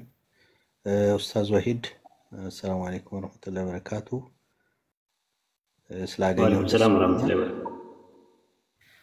ጀዛከላህ ኸይር ግልጽ ነው። ግን አሁን እዚህ ጋር አንድ እኔ ለጠይቅ የፈለኩት በውይይት ጊዜ አሁን የጠቀስከውን አንቀጽ ክርስቲያን ወገኖችን እስኪ ከዋናው ከግሪኩ አሁን በሚጠቀሙበት ግሪክ አውጡልን እናሳዩን ብሎ መጠየቅ ሊያወጡትና ሊያስገኙት ይችላሉ? ማኑስክሪፕት ላይ አለ እኮ። እኛ እኮ ማቴዎስ 28:19 ላይ ያለው ጥቅስ ማኑስክሪፕት ላይ የለም ብለን አይደለም እየሞገትን ያለ ነው። በዕብራይስጡ መጀመሪያ ማቴዎስ ሲጽፍ ማቴዎስ የጻፈው ከ45 እስከ 50 የሚደርስ ነው። በዛ ጊዜ ውስጥ ባስቀመጠው ውስጥ የነበረው ሂዱና አሕዛብ ሁሉ በስሜ ደቀ መዛሙርት አድርጉ የሚል ነው መረጃዎች ያሉት። የዕብራይስጡ የመጀመሪያው ሲጠፋ መጀመሪያ የነበረው የለም። የነበረው ናዝራውያን ጋር ነበር የነበረው። ናዝራውያን ሲጠፋ አቡነ ጠፍቷል። ተጋነ የሚጨው ነገር ያለው አይ ዛህራ ጋር ነበር ምን ታርጌታል? አውርዳት ለጊዜው አሁን ለሁለተኛ ጊዜ ነው እንደዛ እንትን አውርዳትና እንትን ትበል። እሺ እና አንድ ማቴዎስ 19 ላይ ያለው ግሪክ ኮይን በማቴዎስ ዳቡስ ነው የጻፈውም ደግሞ የማርቆስን ወንጌል ሶርስ አድርጎ ጽፎ በኋላ ላይ ማቴዎስ ወንጌል 28:19 ላይ ያለውን ሂዱና አሕዛብ ሁሉ በአብ በወልድ በመንፈስ ቅዱስም አጥምቁ የሚለውን ጨምሮታል። ማን ነው የሚለው ነገር መረጃ የለም። ቸርች ፋዘርስ ላይ ያሉ ሰዎች ማቴዎስ ራሱ ነው ይላሉ። ነገር ግን ምንም መረጃ የላቸውም ከየት ነው ያመጡት የሚለው። ምክንያቱም ፈርስት ሴንቸሪ ላይ ያለ ኢንዲፔንደንት ፕራይመሪ ሶርስ የለም። አንደኛ ነገር ማለት ነው። እና ከዛ አንጻር ነው ያለው። ማቴዎስ ወንጌል አይደለም የመጀመሪያው መቶ ክፍለ ዘመን ሁለተኛው ክፍለ ዘመን ላይ የማኑስክሪፕት ማስረጃ ይኖር ይሆን? የመጀመሪያው ያለው እንደምትመለከተው የፓፒረስ 52 ያለው ነው። በ125 ላይ ያለው የዮሐንስ ወንጌል ምዕራፍ 18 ላይ ያለው 6 ቨርስ ነው እሱም ያለው። እሱም የኮፒ ነው ራሱ እና የለም ራሱና ሪፈረንስ ማድረግ የትኛው ነው ትክክል የትኛው ነው ትክክል አይደለም የሚለው የራሱ የሆነ ችግር አለ። እሱም ወደፊት ኢንሻአላህ እንመጣበታለን። ኢቭን የአዲስ ኪዳን ማኑስክሪፕቶች እኮ ተበርዘዋል ተብሎም ይታመናሉ። አውግስቲን እንደዛ ይናገራል፣ ጄሮምም እንደዛ ይናገራል። ሌሎችም ማምጣት ይቻላል ማስረጃዎችም ማለት ነው። እንትን ማለት ብቻ አይደለም ኦሪጂናሉ የለም ብቻ ማለት ሳይሆን ተበርዟል የሚል ማቋም አላቸው። እንደዚህ አይነትና የማኑስክሪፕቱ ዲፈረንስ የመጣው ነገር በዛ የተነሳ ነው። ቴክስቹዋል ቫሪያንት የሚባል ነገር የመጣው ማለት ነው። ኦሪጂናሉ ባለመገኘቱ ብሮክን ቼን ነው ደግሞ የተሰበረ ሰንሰለት ነው ያለው። ይሄን ይመስላል። ጀዛከላሁ ኸይር። ኢንሻአላህ ከተፈቀደልኝ አንድ ደቂቃ እንደ የሆነ ነገር የተሰማኝን ልናገር። እንደዚህ አይነት ውይይት ከመጀመርህ በፊት ወይም ሌሎቹ ታች ያላችሁ ወንድሞቻችን እንደዚህ ሰፋ ያለ ውይይት ከመጀመራችሁ በፊት የአይቲ እውቀት ያለው ወንድሞቻችን ካሉ ቼክ ብታደርጉ ጥሩ። አሁን ቅድም አንተ ትምህርቱን እየሰጠህ ነው። ብዙ የመቆራረጥና ብዙ ያለፉን ነገሮች ነበሩና ሀክ የመደረግ የሆነ ትራክ የማድረግ ምናምን ነገሮች ስለማይጠፉ እንደዚህ ሰፊ ፕሮግራም ባላችሁ ሰዓት ላይ ቼክ ብታደርጉት መልካም ነው እንዳያስተጓጉል። ጀዛኩሙላህ ኸይር። ሽኩራን ወያከላ ጥሩ ነሲያን ኢክሩ ገብተሻል?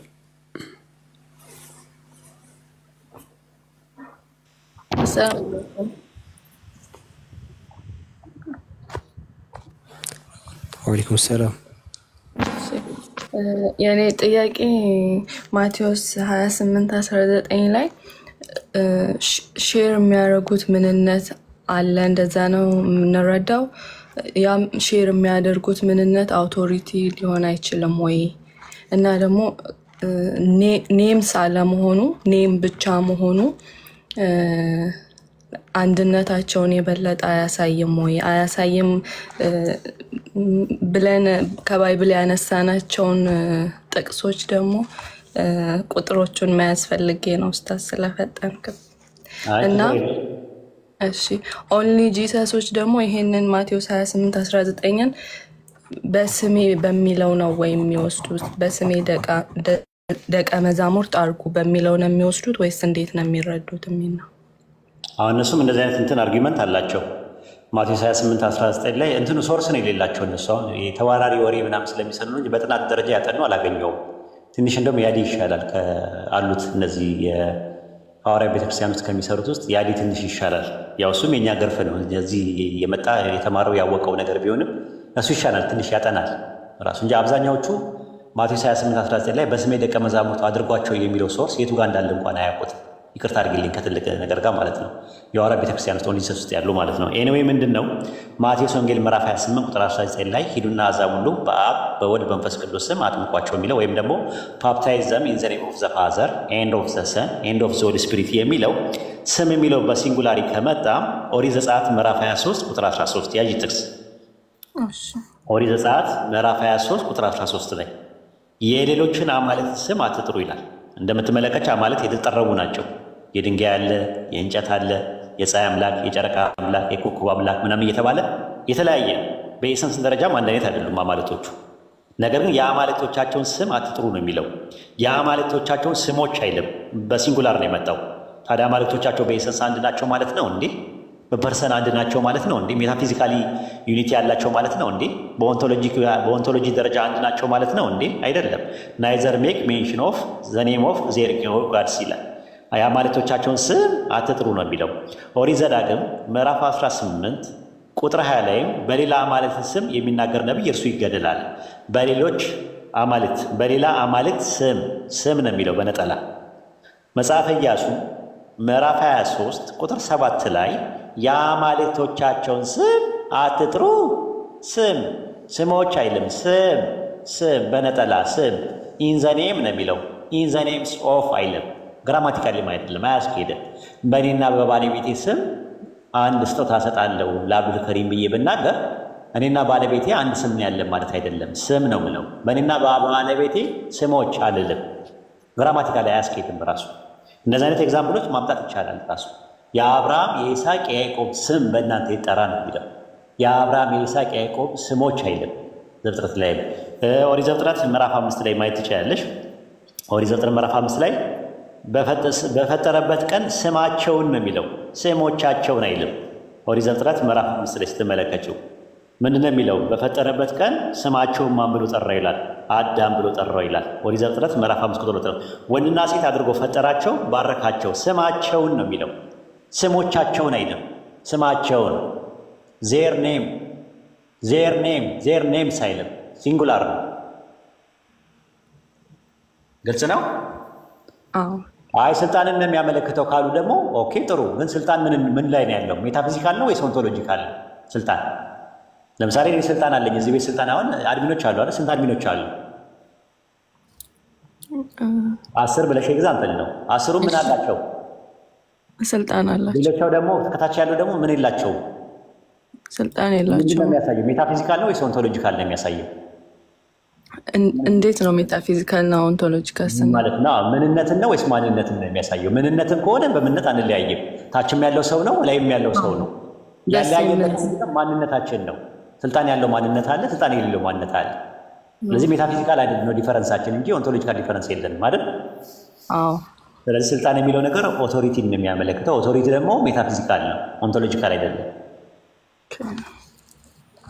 ግልጽ ነው? አዎ። ያልገባሽን ነገር መጠየቅ ጥሩ ነው። አይሽ እንደዚህ አሁን አንዳንድ ሰዎች ሲጠይቁ ጥሩ ነው። መጠየቅ የመሰለ ነገር የለም። ያልገባችሁ ነገር ሲኖር ቃላትም ቢሆን ምንም ቢሆን ቴዎሎጂካል ተርሞችም ሲኖሩ መጠየቅ፣ ዝም ብላችሁ አትለፉ። ሌላ የምትጠይቂው ነገር አለ? የለም። ጀዛኩም ላስታ ያልገባሽ ነገር አለ? አሁን ባልኩት ነገር ላይ ምንነትና ማንነት በሚለው ነገር ላይ ገብቶኛል። ሼር የሚያደርጉት ምንነትን ነው ሶስቱ ማለት ነው። እንደዛ ማቴዎስ 28:19 ላይ ምንነትን ሼር ያደርጋሉ የሚል በኃይለ ቃል አውጥቶ ማሳየት አይቻልም። ግን አሁን ካስረዳኝ ምሳሌ አንጻር ምንነትን ሼር ካደረጉ እንኳን ኦቶሪቲው ሜታፊዚካል ስለሆነ እሱን ሼር አያደርጉም። እንደዛ ነው። ምንነትን አያሳይም። ኦቶሪቲ ያለው ስልጣን ያለው ኦቶሪቲ ላይ አይደለም።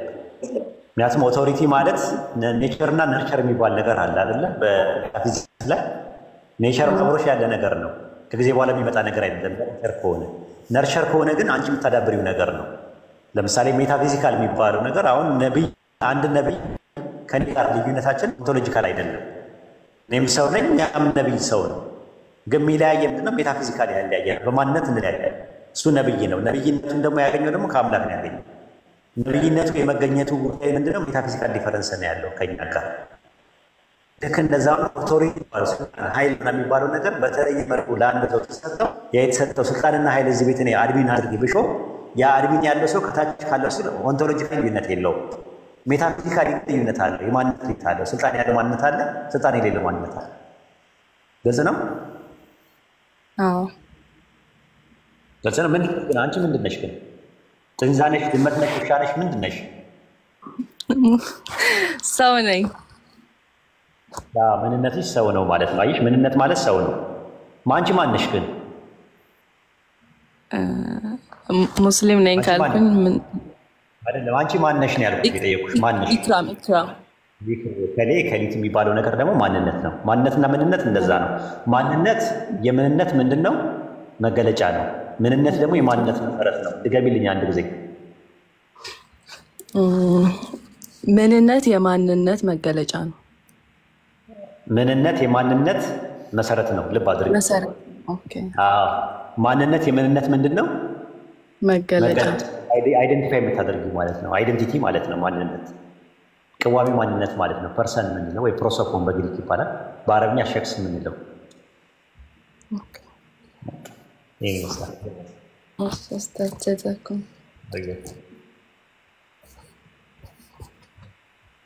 አሰላሙ አለይኩም ወራህመቱላሂ ወበረካቱ። ኡስታዝ ሰላም ወራህመቱላሂ ወበረካቱ።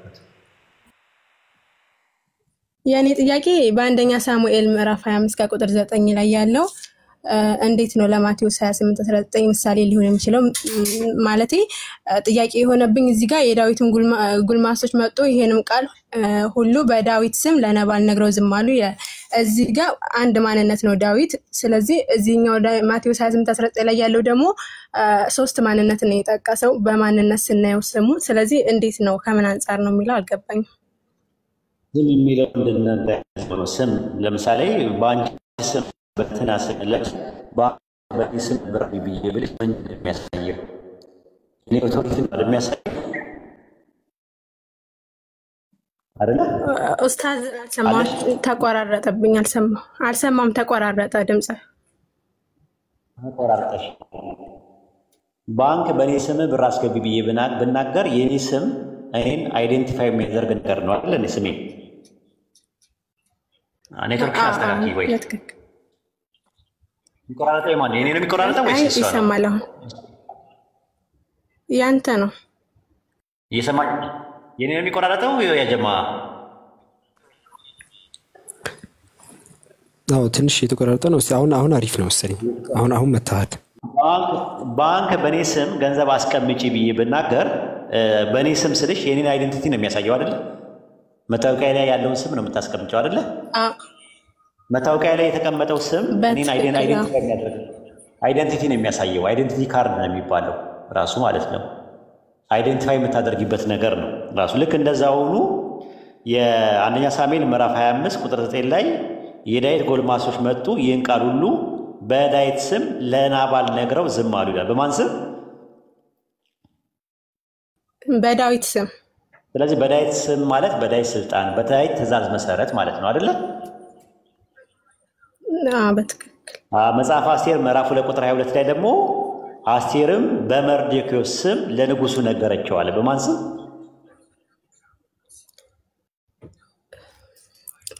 ምን አልከኝ ኡስታዝ? አስቴርም በመርዶክዮስ ስም ለንጉሱ ነገረችው ይላል መጽሐፍ አስቴር ምዕራፍ 2 ቁጥር 22 ላይ። በመርዶክዮሱ ትእዛዝ፣ በመርዶክዩ ኦቶሪቲ ማለት ነው አይደለ? ስለዚህ ማቴዎስ ወንጌል 28:19 ላይም ሂዱና አሕዛብ ሁሉ በስሜ ደቀ መዛሙርቱ አድርጓቸው ሲል እኔ በነገርኳችሁ መሰረት፣ እኔ ኦቶሪቲውን በሰጠሁት መሰረት፣ እኔ በፈቀድኳችሁና እኔ ባዘዝኳችሁ መሰረት ለማለት ተፈልጎ ነው አርጊመንቱን ያመጣሁት። ኦኬ፣ እዚህ ጋር የሶስት ማንነት ስም መጠቀስ ሚኒንግለስ ነው ማለት ነው። እዚህ ጋር ኦቶሪቲን ነው የሚያሳየው። የአብንም የወልድንም የመንፈስ ኦቶሪቲ ነው። ሲጀመር ጥቅሱ እኮ ማቴዎስ ወንጌል 28:19 ኦሪጂናሉ በደቀ መዛሙርቴ ስም አድርጉ ነው የሚለው አይደለም። በስሜ ደቀ መዛሙርት አድርጉ ነው የሚለው ኦሪጂናሉ። ግልጽ ነው። መራባሽ ግልጽ ነው፣ ገብቶኛል። እሺ ጀዛከላ ኸይር። አይሰማም ነበር እንዴ? እኔ ነው የማይሰማው? አሁን ይሰማል። ያንተም ይቆራረጣል። ዛሬ ቤቱ አደጋ ውስጥ ነው ያለው። አዎ እንዴ ኮፒሊንግ አድርጉ ጋይስ። የሆነ ነገርማ አለ። ቅሩበት ወይ ካልሆነ አሁን ይሰማል። ካሊድ ገብቷል።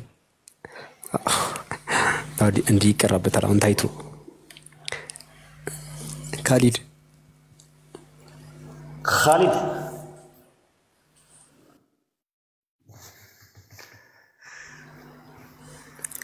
በቃ ምንም ማድረግ አንችልም።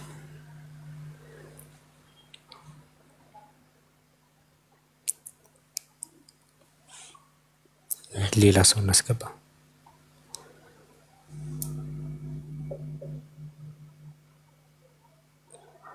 አይ ሎድ እያደረገ አስቸገረኝ።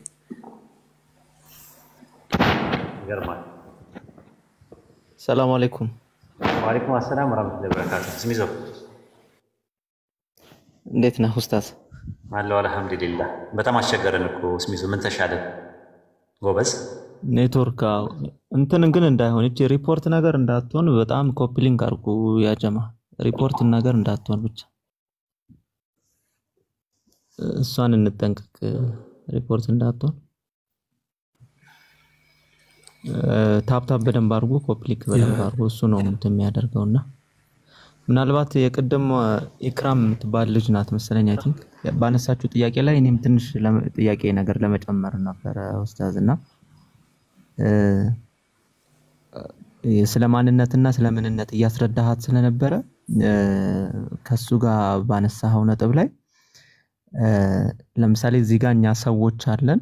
ይሄ ሰውነት ወይም ደግሞ ሰው የሚባለው ምንነታችን ሲሆን እያንዳንዳችን ደግሞ እኔ ስሚዝ ኡስታዝ ወሂድ እንዲያለም ማንነታችን ነውና እዚች ጋር በአጠቃላይ ግን አንድ ሰው አለ ብቻ ሳይሆን ብዙ ሰዎች እንዳሉ ነው ምንረዳው በማንነት ደረጃ ማለት ነውና ወደ ትሪኒቲ ሲመጣ ለምንድነው ምንነታቸውን አንድ ብቻ ስለሆነ አንድ አምላክ አለ የሚል ድምዳሜ ውስጥ ልንገባ ይቻላል?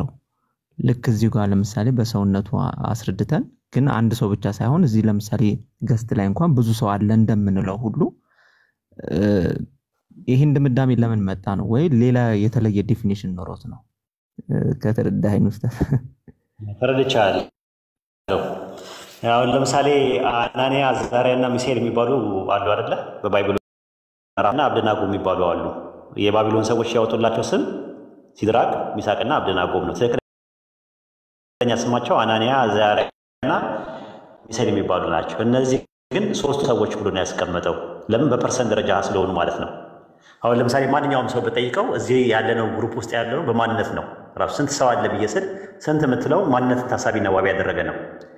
2000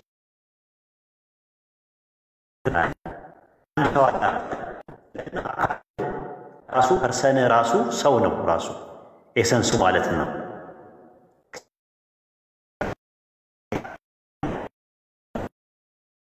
በአካል ሶስት ስለሆኑ ማለት ነው። ለዛ ነው የሥላሴ አማንያን ሲያምኑ ትራዩን ጋድ ነው የሚሉት። ትራዩን ጋድ ማለት ምንድነው? አንድም ሶስትም የሆነ አምላክ ተብሎ ነው የሚታመነው።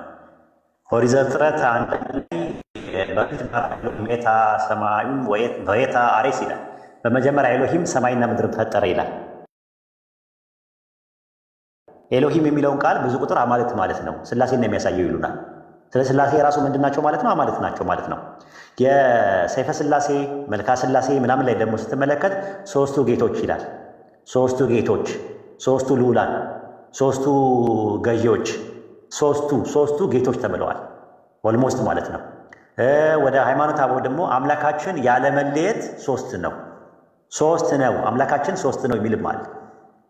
አንድም ሶስትም ነው ብሎ ነው የሚያምኑት። ራሱ ሲጀመር ፐርሰን ነው እኮ የሚቆጠረው።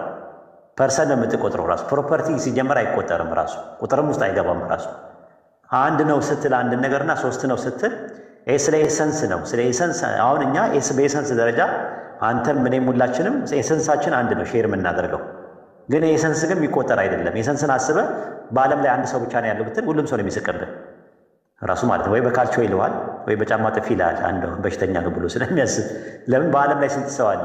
በዓለም ላይ ስንት ሰው አለ? ግን በነገራችን ላይ ታውቃላችሁ? የሚነግረኝ ሰው አለ? በዓለም ላይ ስንት ሰው አለ? በዓለም ላይ ስንት ሰው አለ? ሲጻፉልኝ እስሚዞ ስንት ሰው አለ በዓለም ላይ? 8 ቢሊዮን ምናምን አልገባንም። ለምን 8 ቢሊዮን ይላል? አንድ አይልም እንደ ኤሰንሱ እኮ አንድ ነው። ሆሞ ሳፒያንስ ነው ኤሰንሱ። ምንነቱ አንተም ሰው ነህ እኔም ሰው ነኝ አብዱም ሰው ነው እየተባለ እኮ ነው። አብ አምላክ ነው ወልድ አምላክ ነው። ተመልሶ ደግሞ አይ ኖ ይላሉ። አይ ልዩነት እኮ አለው የሰውና የእንትን። ምንድነው ልዩነቱ? ኢፖስታቲስ አለው። ኢፖስታቲስ ማለት ፓርቲኩላር ኤግዛምፕል ኦፍ ኤሰንስ ማለት ነው። ኢፖስታቲስ የሚባለው ነገር አብም ወልድም መንፈስ ቅዱስም አቃኒም ናቸው አይደል? ሶስት ፐርሰኖቹ ሶስት ኢፖስታቲስ ያላቸው ተብሎ የተቀመጠው በቸርች ፋዘርስ ማስረጃዎች። ስለዚህ ሶስት ኢፖስታቲስ ካላቸው እነዛ ሶስት አካላት እንደዛ ነው የሚሆኑት ማለት ነው። ደግሞ ተመልሰው ደግሞ አሁን ደግሞ የመጣው ነገር አለ። ሜታፊዚካሊ የሆኑ ነገሮች የሚባል ነገር መጥቷል። አሁን ለምን ቸርች ፋዘርስ ላይ ሲጠቀሙ የነበሩት ጎርጎሮስ ዘንዚናዞ፣ ጎርጎሮስ ዘኒውሲስ የቂሳያኑ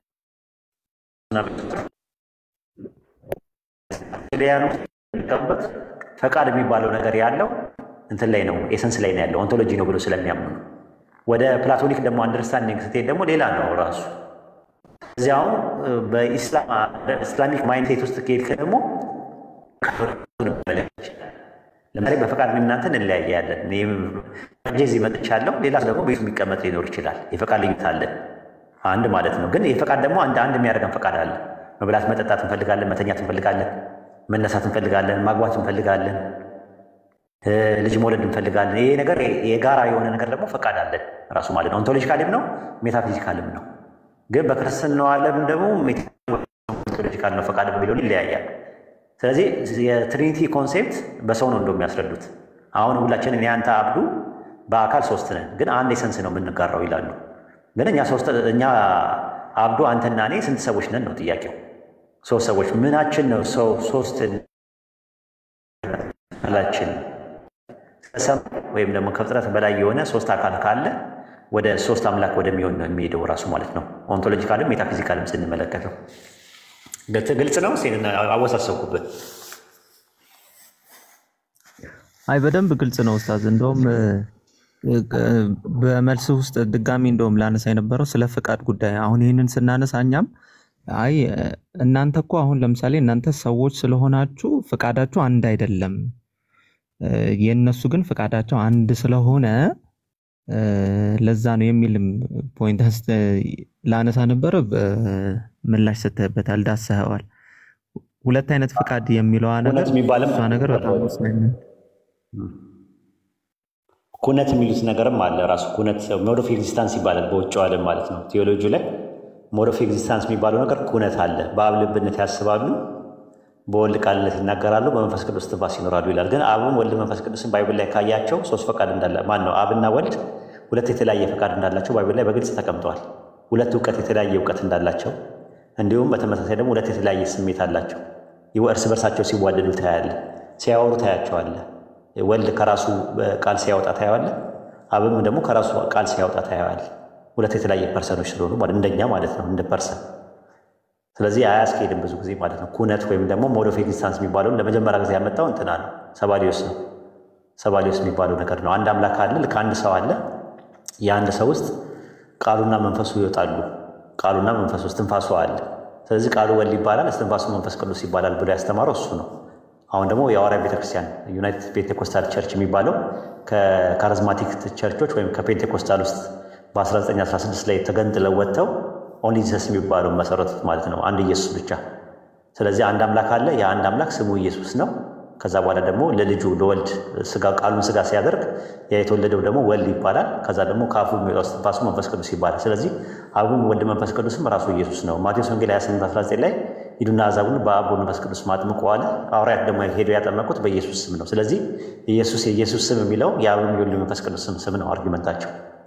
ይሄ ነው ትምህርታቸው ማለት ነው። ቄስ ተክለማርያም ለዛኛው ከዚህ የተለየ ትምህርት አላስተማሩም። ምናልባት የሚለየው ነገር ያስተማሩት ምንድን ነው? የክርስቶስ ስጋ ሰማያዊ ነው የሚለው ትምህርት ነው። ሶርሱ ወይም ደግሞ ኦሪጂኑ ሰማያዊ ነው። ከማርያም ምንም የነሳው ነገር የለም። ድንግል ማርያም ማኅፀን ውስጥ ቃል ነው ራሱ ቼንጅ ያደረገው ወደ ስጋ የሆነው ቃል ነው ስጋ የሆነው እንጂ ከማርያም ምንም የወሰደው ነገር የለም። ማኅፀኗ ልክ እንደ ክራይ ነው የተጠቀመበት የሚል ትምህርት ነው ያላቸው።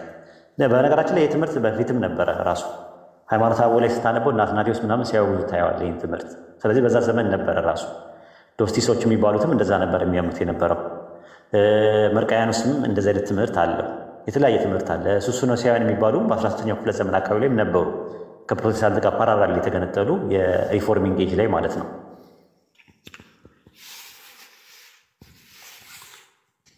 መርሃባ ጀዛከላ ኡስታዝ ሹክራን።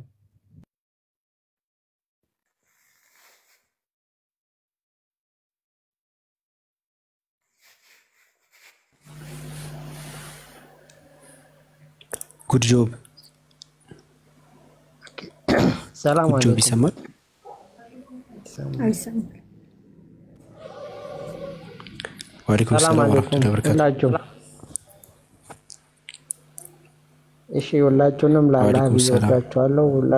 ሁላችሁም ደስ የሚል ነገር አላቸው። በተለይ ኡስታዝ እኔም በዚህ በንጽጽሩ ዙሪያ ሰራ ነበረ።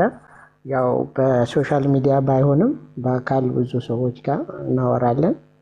ግን ትንሽ ኢሞሽናል የመሆን ነገር ነበረኝ። ከዛ በኋላ ይህንን ባህሬን አልሐምዱሊላህ ከአላህ በታች ኡስታዝ ወሂድ ቀርፎልኛል። ስለዚህ ላመሰግነው እወዳለሁ። ሁላችሁንም ፊት ምን አይነት ጸባይ መላበስ እንዳለብን ከሱ ተምሬያለሁ። እና ሌላ አንድ ጥያቄ አለኝ።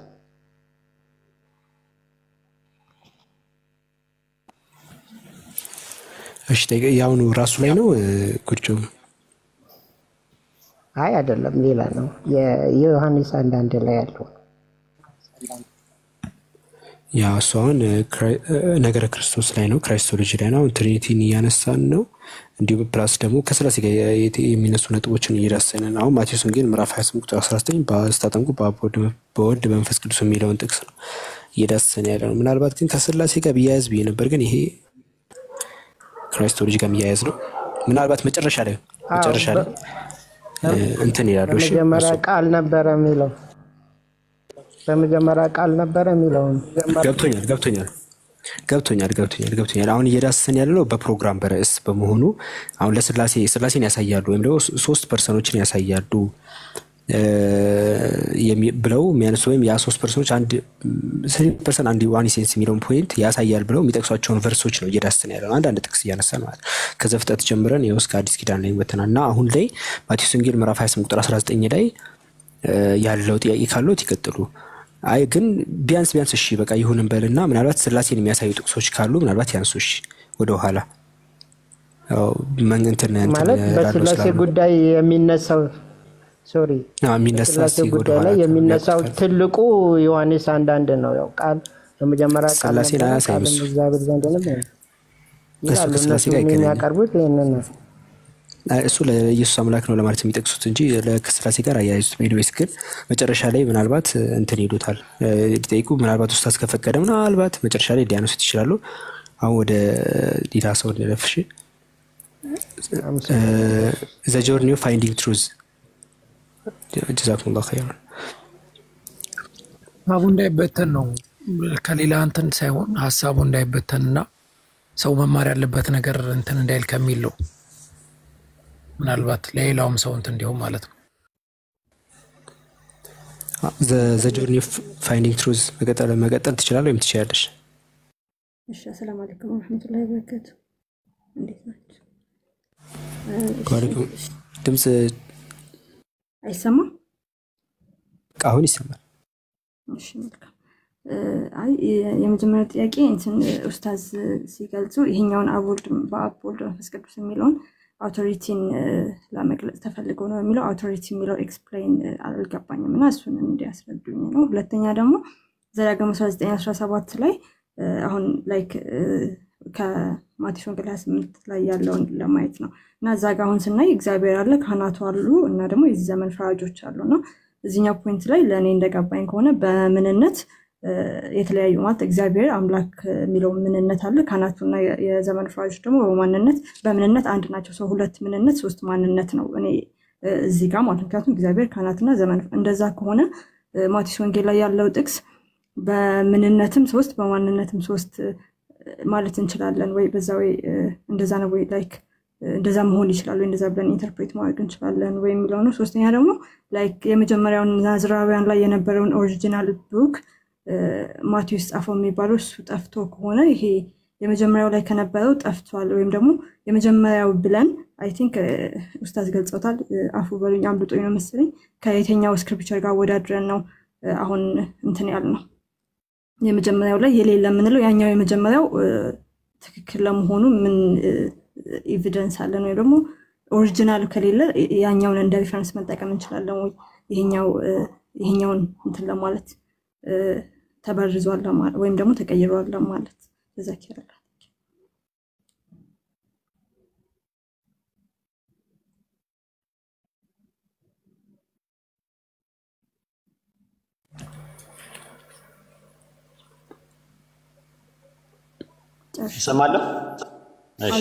ሰማለሁ።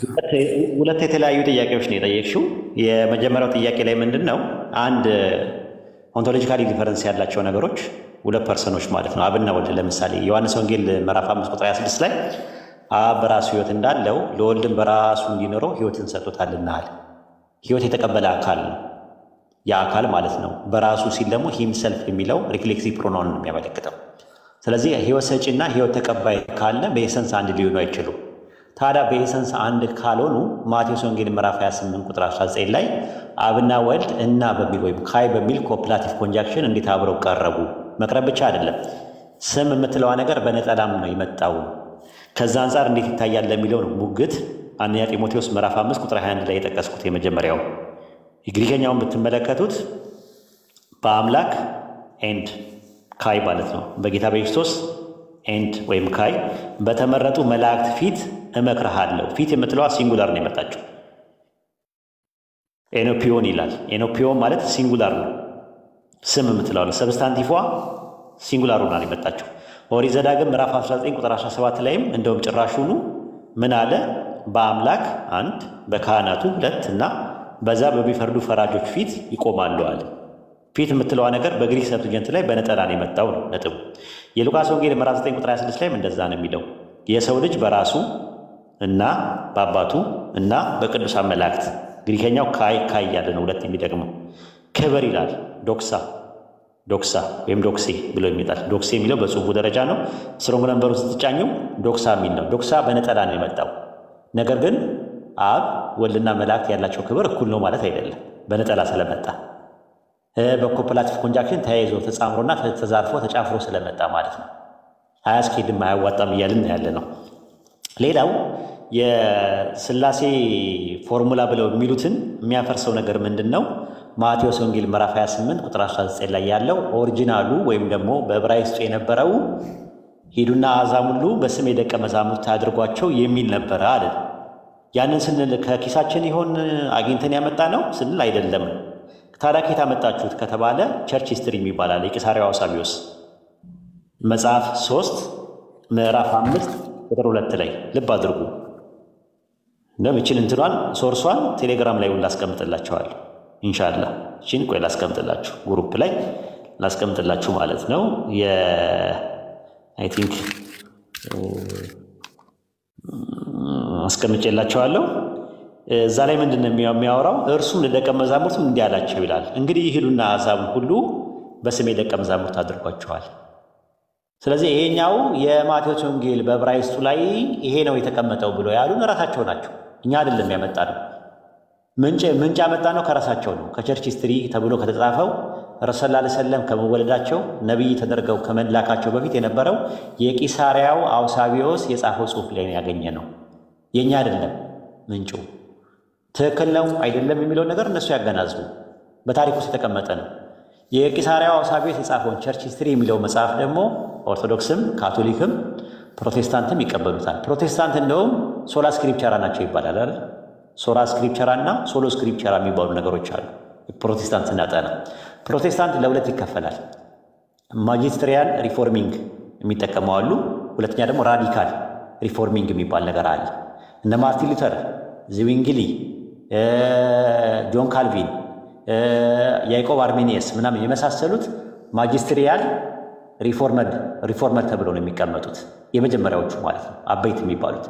ራዲካል የሚባሉት ደግሞ ዋልታ ረገጥ የሚባሉት ደግሞ እነሱ ደግሞ ሶሎ ስክሪፕቸራ ናቸው። በቃ የምንቀበለው ስክሪፕቸር ብቻ ነው፣ ሌላ ነገር አለ። እነዛኞቹ ደግሞ ምን ይቀበላሉ? ባይብል ሱፕሪም ኦቶሪቲ ነው እንጂ ሰቦርዲኔት ኦቶሪቲ አንቀበልም ማለት አይደለም ነው የሚሉት። ትውፊት ይቀበላሉ፣ የቸርች ፋዘርስ ሶርስ ይጠቀማሉ፣ አራቱን ጉባኤዎች ይቀበላሉ። የትኛውን ጉባኤ? የኒቅያን ጉባኤን ይቀበላሉ፣ የኤፌሶን ጉባኤ ይቀበላሉ፣ የቆስጠንጢንያ ጉባኤ ይቀበላሉ፣ የኬልቄዶን ጉባኤ ይቀበላሉ። ፕሮቴስታንት የትኞቹ? የመጀመሪያዎቹ ማለት ነው። እነሱ ምን ይባላሉ? ሶላ ስክሪፕቸራ ይባላሉ። ስክሪፕቸር ብቻ አለውን ብሎ ሲሉ ስክሪፕቸርን አለውን የሚሉት ለመዳን ለሳሊቬሽን በቂ የሆነ መጽሐፍ ነው ብሎ ስለሚያስቡ። እነዛኞቹ ደግሞ ሶሎ ስክሪፕቸራ የሚባሉት ደግሞ ጭራሹንም ምንም አያስፈልግም፣ ለምን ለሶርስም ለምንም አንጠቀምበትም፣ በቃ የምንቀበለው ባይብል ይቻላል የሚሉ ፕሮቴስታንቶች አሉ። በእውነት ከፍለን ነው የምናያቸው። ስለዚህ አሁን ማቴዎስ ወንጌል 28:19 ላይ ሂዱና አሕዛብን ሁሉ በስሜ ደቀ መዛሙርት አድርጓቸው የሚለው ከቂሳርያው አውሳቢዮስ የተገኘ መረጃ ነው፣ ኤቪደንስ ነው እያልኩሽ ነው ያለሁት። ግልጽ ነው? ትንሽ ጥያቄሽን መልሽ።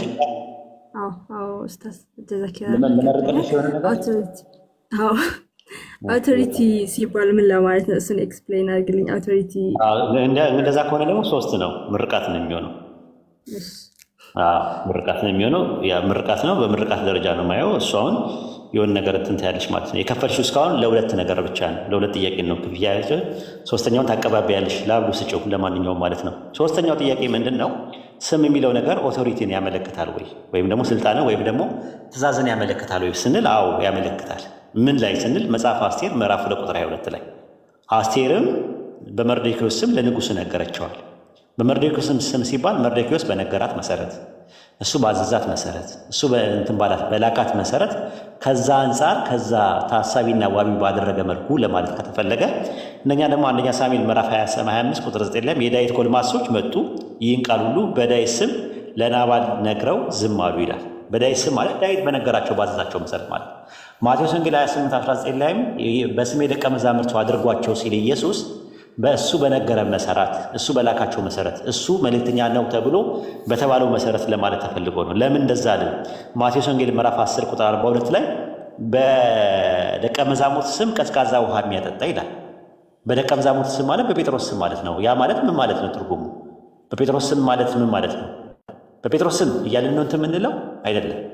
ግን በጴጥሮስ ስምን በጴጥሮስ በተነገረው መሰረት ጴጥሮስ በተላከው መሰረት ለምን እዛ ጋር ማቴዎስ ወንጌል ምዕራፍ 10 ቁጥር 40 ላይ እናንተን የሚቀበል ይቀበላል አለ። እኔ የሚቀበል የላከኝን ይቀበላል። ጻድቅን በጻድቅን ስም የሚቀበል የጻድቁን ዋጋ ያገኛል። ነብይን በነብይ ስም የሚቀበል የነብይን ዋጋ ያገኛል። ስለዚህ ስም የምትለዋ ነገር ኦቶሪቲን ለማመልከት፣ ትእዛዝን ለማመልከት፣ መቀበልን ለማመልከት፣ አክሴፕታንስን ለማመልከት የገባ ነገር ነው እያለን ያለን። ለምሳሌ እዛው ላይ ስትመለከችው በደቀ መዛሙርት ስም ቀዝቃዛ ውሃ ያጠጣ የሚል የለም። ማቴዎስ ወንጌል ምዕራፍ 10 ቁጥር 42 ላይ በደቀ መዛሙርት ስም ቀዝቃዛ ውሃ፣ እንደገና ደግሞ ማርቆስ 9:41 ላይ ደግሞ በስሜ ቀዝቃዛ ውሃ የሚያጠጣችሁ ዋጋው አይጠፋም ማለት። ስለዚህ በኢየሱስ ስም ውሃ ማጠጣትና በደቀ መዛሙርት ስም ውሃ ማጠጣት ሪሌቫንት ሆኖ ቀርቧል። እዚህ ላይ ስትመለከችው ሪሌቫንት በሆነ ነገር የቀረበ ነገር ምንን ያመለክታል?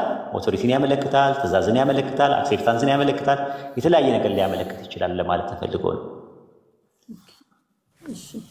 እሺ ኡስታዝ፣ እዚህ ላይ ላይክ አሁን በስም የሚለው ኖርማሊ እኔም ካሁን በፊት ያው ኦልሬዲ ሪሰንትሊ ነው ሪቨርት ነኝና እና አንደርስታንድ እናደርገው የነበረው በስም ነው። በቃ ፕራክቲስ የሚደረገው በእንትና ስም ሲባል በሱ ስም የሆነ ነገር ይደረጋል ነው እና እዚህ ውስጥ አሁን የገባኝ እኔ ላይክ በእነሱ ውስጥ የተደረገውን አውቶሪቲ ወይም ደግሞ አይዶ መልእክቱን ነው ማለት ነው። ኦንቶሎጂካል አይደለም ነው። ኦንቶሎጂካል ሳይሆን ሜታፊዚካል ነው። ምንነትን ሳይሆን ማንነትን ነው የሚያሳየው። ለምሳሌ እዚህ ጥሩ ስም አላት። ስምሽ ማን ነው አንቺ? ሁዳ።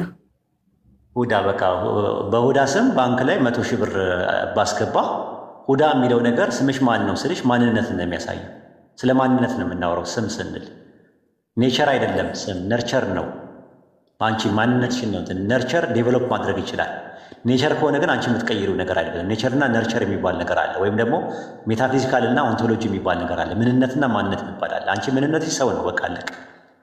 ስለዚህ አንቺ በአንቺ ስም የሆነ ግንብ ቢገነባ በእኔ ስም ባይገነባ በእኔና በአንቺ መካከል ያለው ልዩነት ማንነታችን ነው የለየን። ምንነታችን አንቺ ግንብ ስለገነባሽ እኔ ስላልገነባው፣ አንቺ 100,000 ብር ባንክሽ ላይ ስላለ እኔ ስለሌለኝ ማንነታችንን ሊቀይረው ይችላል እንጂ ምንነታችን ይቀይረዋል? ሰው መሆኔ ይቀርብኛል? አይቀይረው። ይህም ማለት ነው። ኦኬ ፐርፌክት። እሺ ጀዛከላህ ኸይር ኡስታዝ።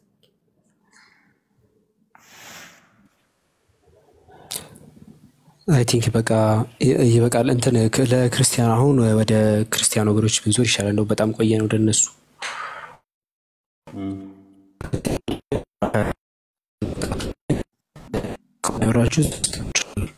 የተነሱት ፖይንቶች ይሄን ነገር ያላገናዘበ ነው። ይሄ ነገር እየተቆራረጠ እንዳይሆን ብቻ አወክር ይሰማ ድምጼ? አዎ ትሰማለህ? እና ኦኬ አሁን ወደ ሁለተኛው ሴክሽን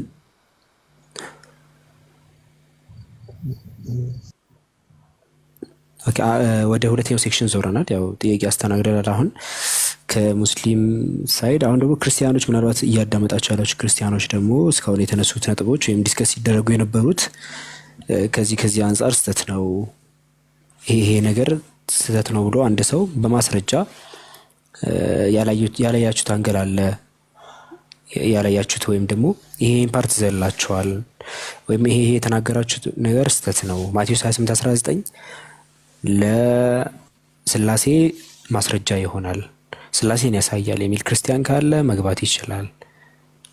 አንድ ቁጥር ይጻፍታችሁ።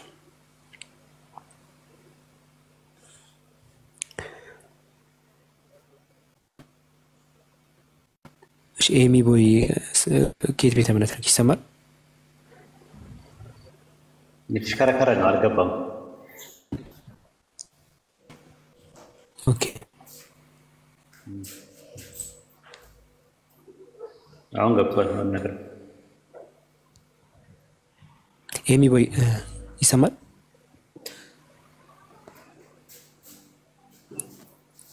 ኤሚ ቦይ ሙስሊም ነው አብዲ።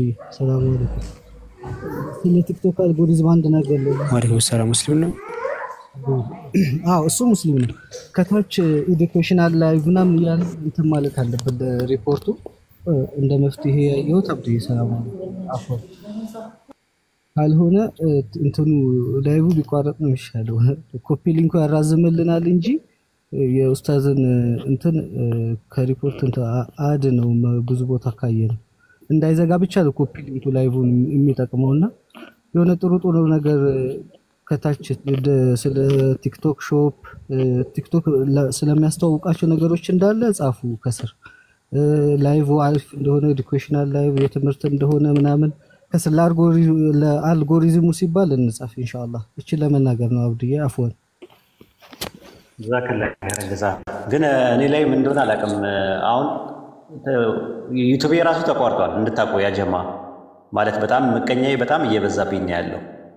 ክርስቲያኖች ምን አድርጊያቸው እንደሆነ አላውቅም። የምናገረው ነገር ሀሳብ ላይ ነው፣ የምናወራው ስለ ትሪኒቲ ነው፣ ስለ ክራይስቶሎጂ ነው። የእነሱን እምነት ማወቃችን ምንም ችግር የለውም። ኮምፓራቲቭ ቴዎሎጂ የሚባል ነገርም አለ። ዩቲዩብ ሞኔታይዝድ ሆኖ ከዛ በኋላ አሁን ደግሞ ዲሴብል ነው። እኔ የሆነ ነገር ብፖስት ለራሴ ይታየኛል፣ ሰው ጋር ግን የሚደርሰው ምንም ነገር የለም። ዌብሳይት ነበረን፣ ዌብሳይታችንም ተዘግቷል ያጀማ እንድታውቁት። እንደገና ደግሞ አፕ ነበረን፣ አፓችንም ተዘግቷል። እና በዚህ ደረጃ ነው እና ከጎኔ ልትሆኑ ይገባል፣ ወይም ከጎናችን ልትሆኑ ይገባል ማለት ነው። አሁን የምናስበው ነገር እንደ ግለሰብ አይደለም። ከዚህ በኋላ የምናስበው እንደ ተቋም ነው ማሰብ ያለብን። ስለዚህ ኢንሻአላህ በቅርብ ቀን ይፋ እናደርጋለን። ስራ እየሰራን ያለ ነው። የምንሰራው ስራ ምንድን ነው? አፕሊኬሽኑ እየተሰራ ነው ያለው፣ ዌብሳይትም እየሰራን ያለ ነው። ኢንሻአላህ ዩቲዩብ ደግሞ በቅርቡ ቀን ደግሞ የራሳችን ዩቲዩብ ይኖረናል የተቋሙ ማለት ነው። እና በርቱና ተበራቱና አንድ ላይ ተያይዘን እንትን እንበል። ይሄ አሁን የቲክቶክ ፕሮብሌምም እኔ ሊፈታ አልቻለም። አሁን ዛሬ እንዳለ ሲቆራረጥ ነበረ። በጣም ጥሩ ትምህርት ነው ብዬ ማቴዎስ 28:19 ላይ ሴንትራል ፖይንት ነው ለትሪኒታሪያን ወይም ለስላሴ አማንያን ብዬ ያስቀመጥኩት ነገር በደንብ ብዙ አላዳመጠው። አዝናለሁ ይሄ ነገር በመሆኑ ማለት ነው። እና ምንድነው መፍትሄ የሚለውን ተመካከሩበት። የሚቆራረጠው ማለት ነው። እኔ ኔትወርኬ በጣም ፉል ነው። ኔትወርክ አይመስለኝም ወይ ሪፖርት ነገር እያደረጉም ሊሆን ይችላል። እንደዛ ነው ያለው ነገር ማለት ነው። ቀጥል አብዱ። አይ እንዴ ይሄ ነገር መፍትሄ ያስፈልገዋል። የዳዋውን ስርጭት እንዲህ መቋረጥ የለበትም። ምክንያቱም እዛም ዩቲዩብ ላይ ሁሉም ቦታ ላይ እንደዚህ ከሆነ በጣም አስቸጋሪ ነው የሚሆነው። ኢንሻአላህ ሁሉ ሙስሊሞች መበረታት አለባቸው። ባይዘው እንደዚህ አይነት ነገሮች ላይና በጣም ህብረት ሊኖር ይገባል። አንዳንዱ ዩቲዩብ እንትን በሚባልበት ሰዓት ላይ የተለያዩ ቪዲዮዎች እንትን ሲባሉ እንዲሁም ላይቭ በተከፈተበት ሰዓት ላይ የሚደረገውን በአጠቃላይ ነገር ማድረግ ይኖርባቸዋል። ቢያንስ ማድመጥና እነዚህ ነገሮች ማድረግ ይከብድ ነው ብዬ አላም። እያደመጣችሁ የምታደርጉ እናንተ ብቻ ሳይሆን ሌላም ሰው እንዲሰማው ዳዋው ስርጭት እንትን እንዲል ይረዳዋልና ይሄ ቢያንስ መነገሩ ላይ ያለበት አይመስለኝም። ሊነገር አይገባም። ይሄ ሁሉም ሰው ሊያውቀው ነው የሚገባው እና እዚህ ላይ ልብ ልትሉ ይገባል። ወደ እንትናችን ስንመለስ ክርስቲያኖች ካላችሁ አሁንም መግባት ትችላላችሁ። ማቴዎስ ወንጌል ምዕራፍ 28 ቁጥር 19 ለትሪኒቲ ሰፖርት ያደርጋል ይሄ ቨርስ ማስረጃ ነው ብላችሁ የምትሉ ክርስቲያኖች መግባት ትችላላችሁ። ሙስሊሞች እሺ ለምንድን ነው ገስት መስልኩት? ክርስቲያኖች እያልኩኝ የስላሴ አማንያን እንደዚህ ነው ያልኩት። ያው የስላሴ አማንያን ክርስቲያኖች ብቻ ገስት ላኩ። እሺ አሁን የክርስቲያኖች ሰዓት ስለሆነ እስቲ ለነሱ ታይም እንስጣቸው። የስላሴ አማንያን ካላችሁ ማቴዎስ ወንጌል ምዕራፍ 28 ቁጥር 19 ለስላሴ ማስረጃ ሊሆን አይችልም አይ ይሆናል የሚል ክርስቲያን ካለ ደግሞ አንድ ገስት ሪኩዌስት ልኮ ጥቅስ አጣቅሶ ማስረጃ አቅርቦ መሟገት ይችላል። ክርስቲያን ካለ መግባት ይችላል። ሙስሊም ክርስቲያን ነው ወይስ ሙስሊም ነው?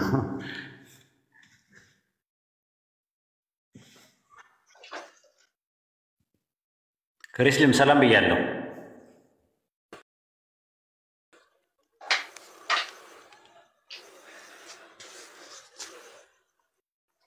ክርስቲያን ኡስታዝ እንዴት ነው? ሰላም ነው? እንዴት ነህ? ወይድ ሰላም ነው? እንዴት ነው? ሰላም ነህ አንተ? ሎንግ ታይም ጠፋ እኮ። ከዛ በኋላ ጠፋ። በጣም ሰላም ነኝ። ምንድነው ጠፋ? አይ አንተ አትመጣም። ቲክቶክ እኮ ያለ አንተ አያምርም። በእናትህ አይ ጠፋ። እኔ ቤት የጠፋው አንተ ነህ። ደህና ነህ? ኧረ ማለት በጣም ረጅም ጊዜ ሆነኝ እኮ አላየሁም ቲክቶክ ላይ። አይ መገናኘት ነው። ላይቭ ከፍታለሁ የለህም ራሱ። ኤኒዌይ ዛሬ የምናወራው ማቴዎስ 28:19 ላይ ያለው በስላሴ ታምናለህ እንዴ ክሪስሊም? ኦኬ በስላሴ አላምንም። በአብ በወልድ በመንፈስ ቅዱስ ነው የማምነው። በቃ ስለዚህ በስላሴ ለሚያምን ነው የሚሆነው። ማቴዎስ 28:19 ላይ ያለው ጥቅስ አብ ወልድ መንፈስ ቅዱስ አንድ መለኮት ናቸው የሚል ማስረጃ ይኖር ይሆን? እንደዛ ብለህ ነው የምታምነው? አንድ መለኮት ናቸው፣ አንድ አምላክ ናቸው ብለህ ታምናለህ? አንድ አምላክ ናቸው ሳይሆን አንድ አምላክ ነው። ናቸው ካልክማ እንትን ቅድም እንዳልከው አማልክት ይሆናሉ። ኦኬ ጥሩ። አብና ወልድ ሜታፊዚካል ዲፈረንስ የላቸውም? እኔ እንግሊዝኛ ስለማላቅ ሜታፊዚካል ማለት ምን ማለት ነው? በማንነት ሁለት አይደሉም? አብና ወልድ ናቸው። በምንነት ሁለት አይደሉም? በምንነት ስትል አሁን ለምሳሌ አምላክ በሚለው በሚጋራው ስማቸው ነው ወይስ በምን?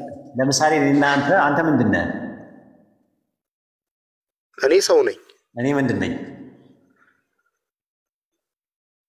አንተም ሰው ነህ። ኦኬ ስለዚህ በምንነት አንድ ነን ማለት ነው እኔና አንተ።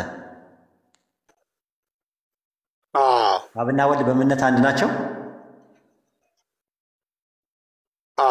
በምንነት አንድ ናቸው አብና ወልድ? አንድ ናቸው በምንነት? በማንነት ነው የሚለያዩት። በምንነት አንድ ናቸው?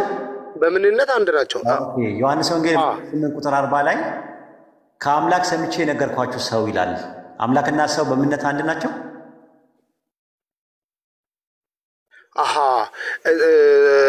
እንዴ እዚህ ጋማ ክርስቶስ እኮ በሰውነቱ ነው ያለው። አይጠየቁ ጥያቄ ሁለት ማንነት አይደል ያለው ክርስቶስ? ሁለት ማንነት ማቆም እሱ ልክ ነህ። አሁን ባልከው አካሄድ ጋር ከአምላክ የነገርኳችሁ ሰው ሲል ሰው ስለሆነ ክርስቶስ ኦልሬዲ አንድ አያስኮናቸውም። ይሄ እኮ ከአምላክ ሰምቼ የነገርኳችሁ ሰው ሲል አምላክ የሚለው ማንን ነው? አምላክ የሚለው አብን ነው። ስለዚህ አምላክ ሲል አንድ አምላክን ነው ወይስ ከአምላክ አንደኛው ፓርት ነው አምላክ ያለው? አባቱን ነው እንጂ አባቱን አንዱን ፐርሰን ነው የሚናገረው እኮ። ከአምላክ ሰምቼ ሲል ከአንዱ አምላክ ማለቱ ነው ወይስ ከአንዱ አምላክ አንደኛው አባሉን ነው? አሁን እዚህ ጋር አንድ የሚለውን ቁጥር ስላልተጠቀመ ያው አምላክ የሚለው አብን ለማመልከት አባቱን ለማመልከት እንደሆነ ነው። ስለዚህ የአንድ አምላክ እዛ ጋር ከአንድ አምላክ እየሰማ የሚናገረው ምን ነበረ? የሚናገረው ሰምቶ የሚናገረው ማን ነበረ? ምን ነበር ነው የሚለው? ትእዛዙ እዛ ጋር ከአምላክ ሰምቼ ትእዛዙ ቃሉን ማለት ያለ ከአምላክ ሰምቼ የነገርኳችሁ ምንድን ነኝ አለ? ሰው ነኝ አለ። ስለዚህ ሰውና አምላክ ኦንቶሎጂካሊ አንድ ነው ወይስ የተለያዩ ናቸው? አንድ አይደለም። ስለዚህ በምንነት አብና ወልድ አንድ አይደሉም። ይሄ አሁን አንተ በጠቀስከው ጥቅስ መሰረት ነው። አንተ አሁን እኔ ከአምላክ የሰማሁት ሰው ስላለ በሰውነቱ አሁን ይህ ጥቅስ እውነት ነው። ሌላ ጥቅስ ምንነታቸውም ስለሚለያይ ለምን አብ አምላክ ነው፣ እዚህ ጋር ክርስቶስ ሰው ነው። ልጨምርልህ። አንደኛ ጢሞቴዎስ 5:2 ላይ there is only one God አንድ አምላክ አለና አለ and one mediator between God and men በአንድ አምላክና በሰዎች መካከል ያለው መካከለኛ አንድ መካከለኛ አለ አለ ዘማን ክራይስት ጂሰስ አለ። እሱም ኢየሱስ ነው አለ። በአንድ አምላክና በሰዎች መካከል ያለው መካከለኛ ምንድን ነው? መሀል ላይ ያለው ምንድን ነው አለ? ሰው በቃ አየው፣ ሰው መካከለኛ ሰው። አንድ አምላክ ብቻ አምላክ አለ የለም። ስለዚህ በአንድ አምላክና በሰዎች መካከል መሀል ላይ ከአንዱ አምላክ ሰማ የሚያስተላልፈው ያለው ሰው ነው አይደል? በኤሰንስ ደረጃ ያለው በምንነት በምንነት ደግሞ መልእክተኛና ነብይ ነው አይደል?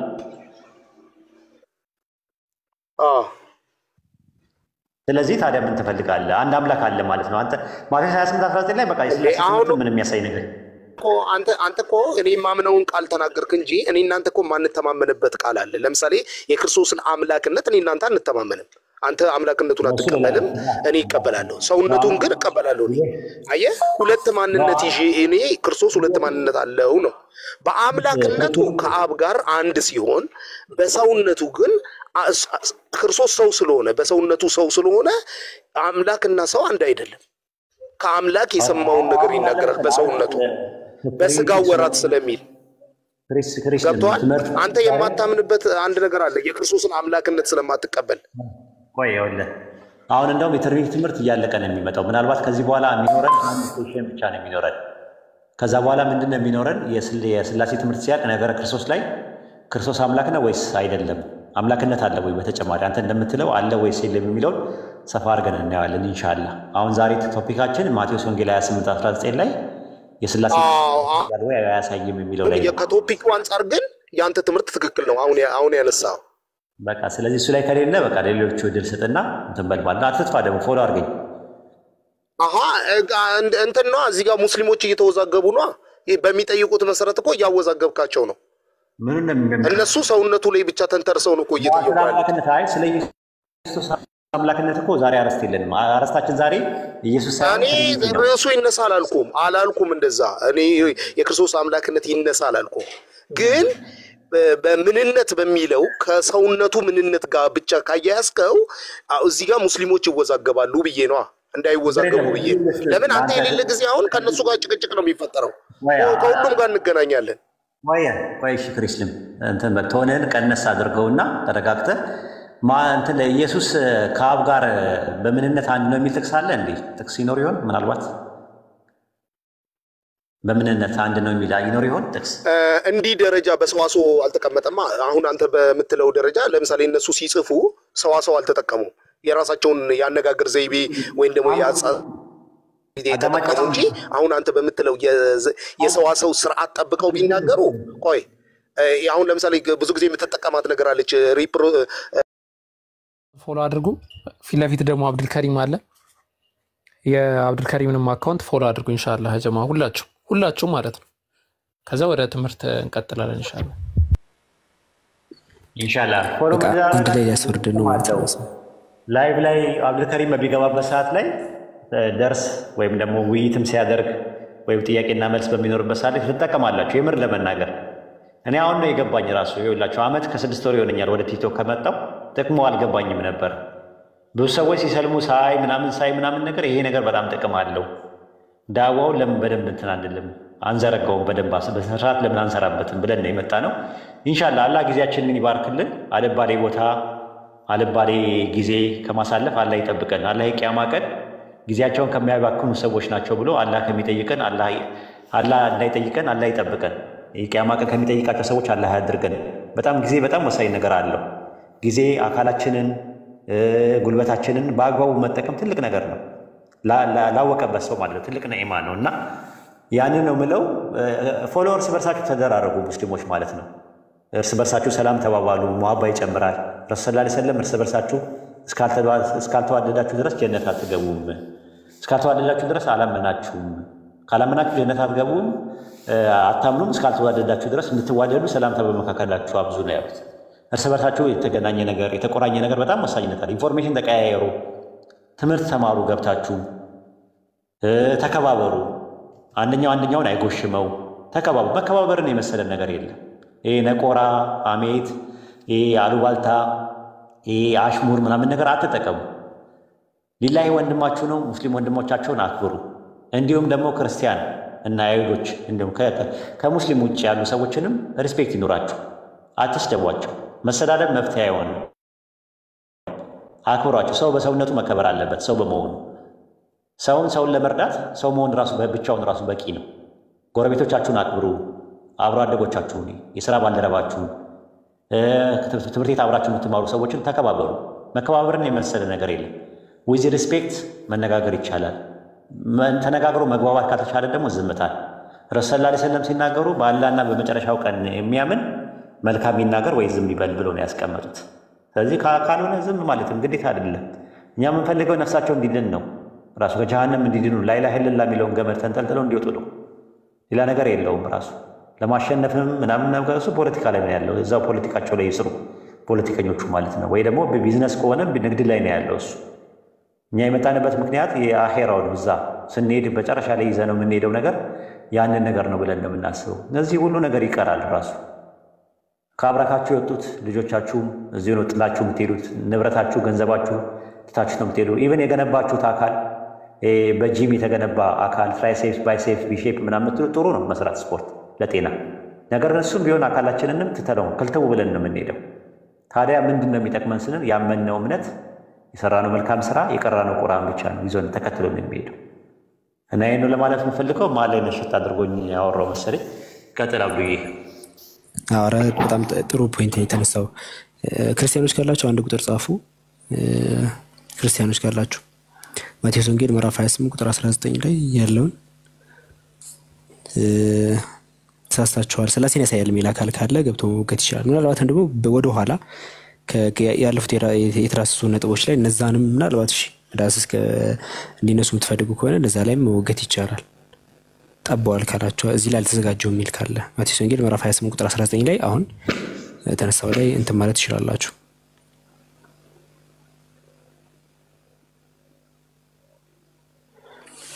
ቤቱን ፎሎ ያላደረጋችሁ ፎሎ አድርጉ። ኡስታዝ ሄድን ዛሬ የመጣችሁ ሰዎች ካላችሁ ሌላም ጊዜ ይኖራል፣ እዚህ ፎሎ አድርጉ። ክርስቲያኖች ደግሞ አንድ ቁጥር ጻፉ መግባት ይፈልግ ክርስቲያን። እሺ ክርስቲያን ያልኩት እሺ የሥላሴ አማንያን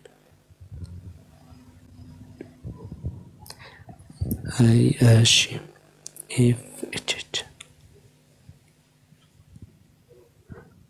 አይ አላክም እንትን ከታች አንድ ቁጥር ምጽፈው ሰው ሪኩዌስት ላክ አንዴ።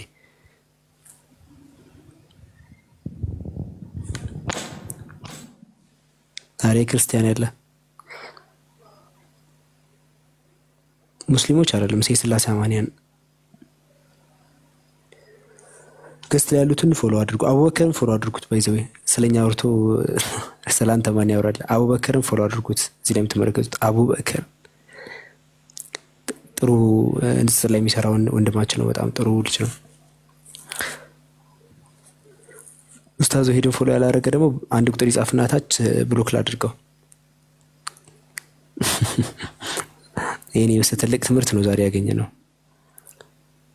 ብሎክ አስተደረገን የሚሉት እኮ ኡስታዝ ክርስቲያኖች እንግዲህ እንዴት ነበር? በእኔና በጥምቀት የማይጫወት የለም። በኋላ ላይ ደግሞ ወደ አብዱል ከሪምን ልኮ ብሎክ አስተደረገኝ ነው የሚሉት በኋላ ላይ እንደዛ ነው። እሺ ዱከም ወይ ኡስታዝ ወዲ ሰላም ነው? እንዴት ነህ? ደህና ነኝ አምላክ ይመስገን። እንዴት ነህ? ሁሉ ሰላም ነው? አለ ማሻአላ።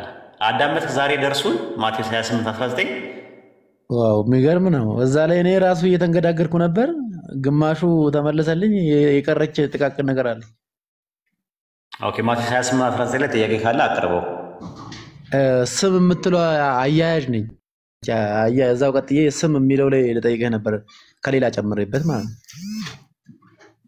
ኮመንት ስም ምን ይሁን? ኦኬ ኢዮኤል ምዕራፍ 2 ቁጥር 32 ላይ የጌታን ስም የሚጠራ በመከራ ቀን ፀሐይ በሚጨልምበት በመከራው ቀን የጌታን ስም የሚጠራ ይድናል ይልና ሮሜ ላይ ወስዶ ኢየሱስ ጌታ እንደሆነ ብትመሰክር አምላክ ከሙታን እንዳስነሳው ብታምን ትድናለህ ይላል። እንዲሁም ዮሐንስ ወንጌል ላይ እኔ በአምላክ ስም መጥቻለሁ ምናምን የሚል አለና ይሄንን አንድ ላይ ጨፍልቀው ኢየሱስ የምትለው አምስቷ ፊደል የአብ ስም ነች፣ የወልድ ስም ነች፣ የመንፈስ ስም ነች ምናምን ብለው አንድ ላይ ቀጣጥለው ትንሽ ግራ ለማጋባት ይሞክራሉ። እንዴት እንደገባቸው ባላቀምና በአብ ወልድ መንፈስ ቅዱስ ስም አጥምቁ የሚለውን ስም የምትለው ኢየሱስን ያመልካች ነው የሚል ግምታዊ መላምት የሆነ ግራ ማጋቢያ ነገር አለና እሷን ትንቢተ ኢዩኤል ምዕራፍ 2 ቁጥር 28 እና ሐዋርያት ሥራ ምዕራፍ 2 ቁጥር 17 ላይ ዮዴሄ ቫቭሂ ነው የሚጠቀመው። የያህዌን ስም የሚጠራ ይድናል ነው የሚለው። አጋጣሚ ጴጥሮስ ከመጽሐፈ ኢዩኤል ትንቢተ ኢዩኤል ምዕራፍ 2 ቁጥር 28 ላይ ሲጠቅስ ፓራፍሬዝ ኮቴሽን አይደለም፣ ዳይሬክት ኮቴሽን ነው የጠቀሰው። ስለዚህ ዮዴሄ ቫቭሂም የነበረውን ኩሪዮስ እያለ ተርጉሞታል ማለት አይደለም። እነዛ ካደረገ ጴጥሮስ ነው ስህተት የሚኖርበት። ነገር ግን እንደዛ አይደለም። መጽሐፉን ከሆነ የሚጠቅሰው ስለዚህ ሮሜ ምዕራፍ 10 ላይ ያለው ኢየሱስ ጌታ እንደሆነ በአፍህ ብትመሰክር አምላክ ከሙታን እንዳስነሳው በልብ ብታምን ትድናለን የሚለው እዛ ጋር ኢየሱስ ጌታ እንደሆነ ሲል ጌታ የሚለውን ቃል የሚጠቀሙበት በባይብል ላይ ስልጣንና ሹመትን እልቅናና ማዕረግን ለማሳየት ነው። ልክ ሐዋርያት ሥራ ምዕራፍ 2 ቁጥር 36 ላይ እንዳለው ማለት ነው። ግን እዛ ላይ ወረደ ብለህ ስታየው አንዱ ጌታ የሁሉ ጌታ ነው የሚለው ዘዳግም 6:4 ላይ ያለውን ነው። እስራኤሎች ስማ አምላካችን ያህዌ አንድ ያህዌ ነው። ስማ እስራኤሉ ያህዌ ለኻይኑ ያህዌ እኻድ ይላል። እኻድ እያለ ነው የሚጠቀመው። አሁን ያህዌ የሚለውን ዮዴሄ ባፌ የሚለውን ማርቆስ ወንጌል 12:29 ላይ ሲያስቀምጡት እስራኤሎች ስማ ጌታ አምላካችን አንድ ጌታ ነው አለ። ጌታ ብለው ያስቀመጡት ኩሪዮስ ብለው ያስቀመጡት ሲተረጉሙት ከዘዳግም 6:4 ላይ ዮዴሄ ባፌ ከሆነ ዮዴሄ ባፌ ነው አንድ የተባለው። አንዱ ጌታ ማለት አንዱ ያህዌ የሁሉም ያህዌ ነው። ለሚጠሩት ሁሉ ባለጸጋ ነው። የያህዌን ስም የሚጠራ ይድናል ትርጉሙ እንጂ ስለ ኢየሱስ አይደለም የሚያወራው። ይሄ መጀመሪያ ያዘልኝ። ወደ ሁለተኛው ደግሞ የመጣበት ዮሐንስ ወንጌል ምዕራፍ 5 ቁጥር 43 ነው አይደለ? እኔ በአባቴ ስም መጥቻለሁ አልተቀበላችሁኝም የሚለው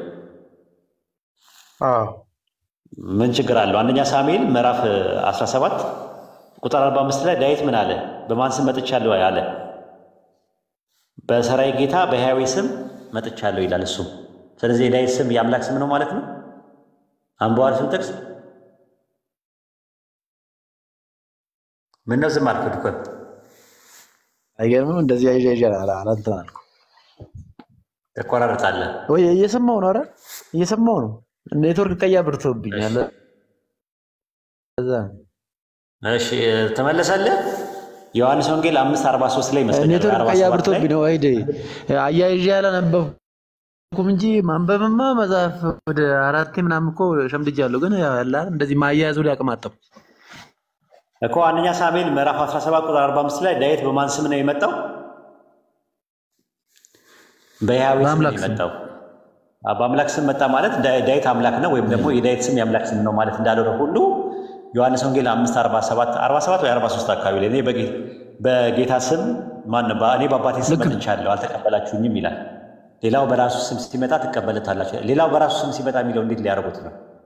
በራሱ ስም ሲመጣ ማለት በራሱ የሚለው ነገር የራሱ ስም እንዳልሆነ እኮ ነው የሚያስረዳው። እኔ በአባቴ ስም መጥቻለሁ ማለት አባቴ ልኮኝ መጥቻለሁ ነው። ሌላው በራሱ ስም ሲመጣ ደግሞ ሳይላክ ራሱ ዝም ብሎ ነፍስያው ወይም ደግሞ ራሱ በራሱ ተነሳስቶ ሲመጣ ማለት ነው። ትርጉሙ ግልጽ ነው። ትክክል። አዎ ግልጽ ነው። ያልተመለሰ ነገር አለ ከጠየቅከው ውስጥ? የለም። ሌላውን ሌላ ጊዜ ጠይቃለሁ። የጳውሎስ ጉዳይ ነው እያጨናነቀኝ ያለው። እሱን ጄሮ የሚባል ልጅ ያው እያወናበደኝ ነው። ቅድም ስታነሳው ነበር። ኦኬ ችግር የለም። ጥያቄዎችን ስጨርስ ስለ ጊዜ አታቃጥል። ተኝተህ ለመነሳት ምንም ዋስትና የለህም። አሁን በጥያቄ ላይ ስለሆነ ውዝር አለው። አላህም ይረዳሃል። ምንም ችግር የለም። ያውቃል፣ የልብህን ያውቀዋል። ምክንያቱም በጥያቄ የተሞላ ሰው ስለሆንክ ማለት ነው። ግን ጥያቄዎችን መሰረታዊ የሚባሉት ጥያቄዎችን ቶሎ ቶሎ ጨርስና ብሰልም ጥሩ ነው። ለራስህ ነፍስህን ለማዳን ማለት ነው። ተኝተህ ለመነሳት ምንም ዋስትና የለም። እንቅልፍ መቼ እንደሚመጣ ሲወስድም አታውቀውም። ራሱ አማክሮም አይደለም ቢወስድህ እንቅልፍ ደግሞ የሞት ታናሽ ወንድም ነው።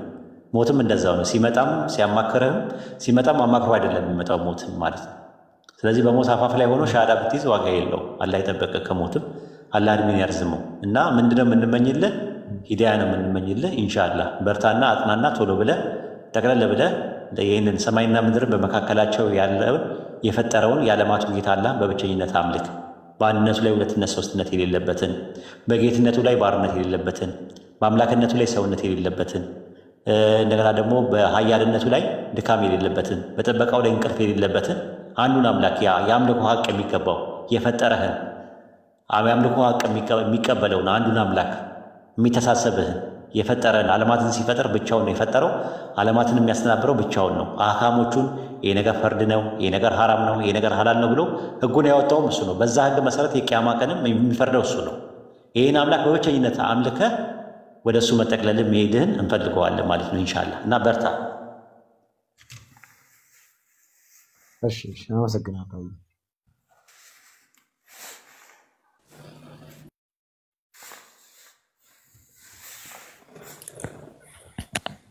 እሺ ሌላ ክርስቲያን ካለ በስላሴ የሚያምን ክርስቲያን አንድ ቁጥር ጻፉታችን ላይ ክርስቲያኖች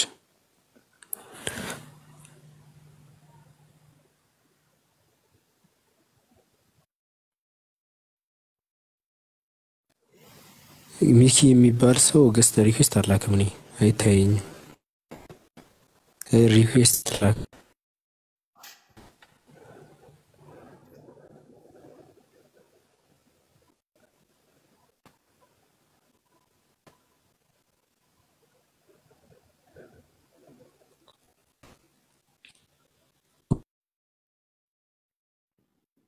ኔትወርክ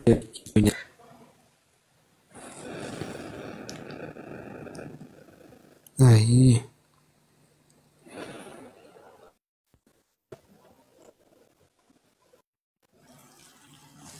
አወክ የሚሰማ ከሆነ አንተ እንትን ብል እንትን ገስት እንትን በል እኔ ጋር ሎድ እያደረገ ነው። በቃ ጭራሽ አንድ እንግዳ እናስተናግድና ከዛ በኋላ እንወጣለን ማለት ነው። ኢንሻአላህ እንጨርሳለን ማለት ነው። አብዶ አለ አይደል መርካቶ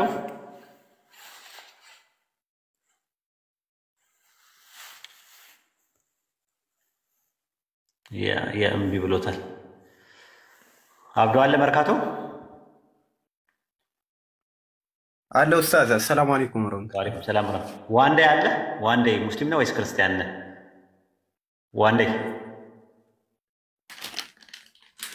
ዋንዴ ኦኬ ብሎ ነው ቁጭ ያለው ማለት ነው። በቃ እንትን መርሃ ግብራችንን እናጠቃለው አይደል? አቡኪ ይበቃል። እዛ ይሻላል። ኔትወርክም በጣም አዛ እየሆነ ነው። ኢንሻአላህ እንደዛ ሳይሻል አይቀርም። ኡስታዝ አዝናለሁ። እንግዲህ የዛሬው ፈልጌው አይደለም። እንግዲህ እንደዚህ አይነት ነገር የተፈጠረው ኔትወርኩ በጣም ሲያስቸግረን ነበር፣ አዛ ሲያደርገን ነበረ። እንግዲህ ቀደረ አላሁ ተዓላ።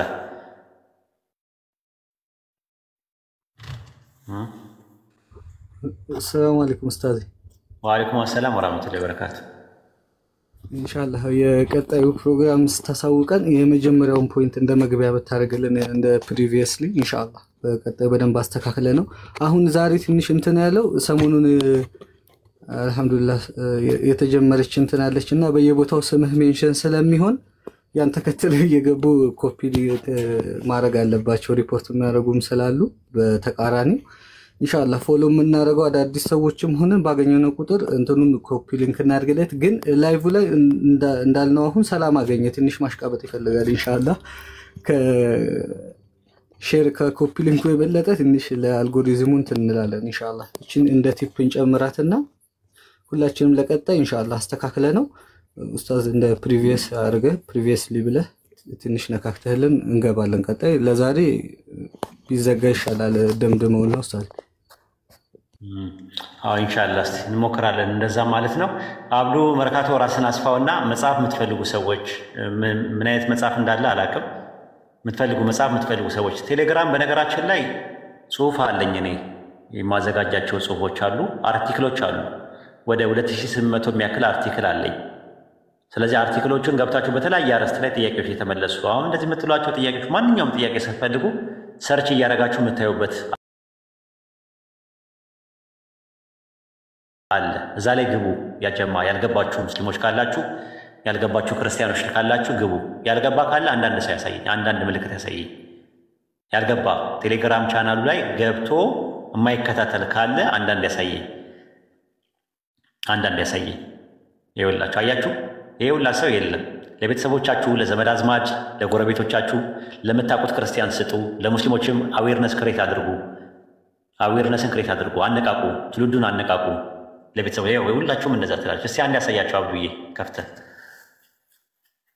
አሳያቸው ቴሌግራሙን ማለት ነው።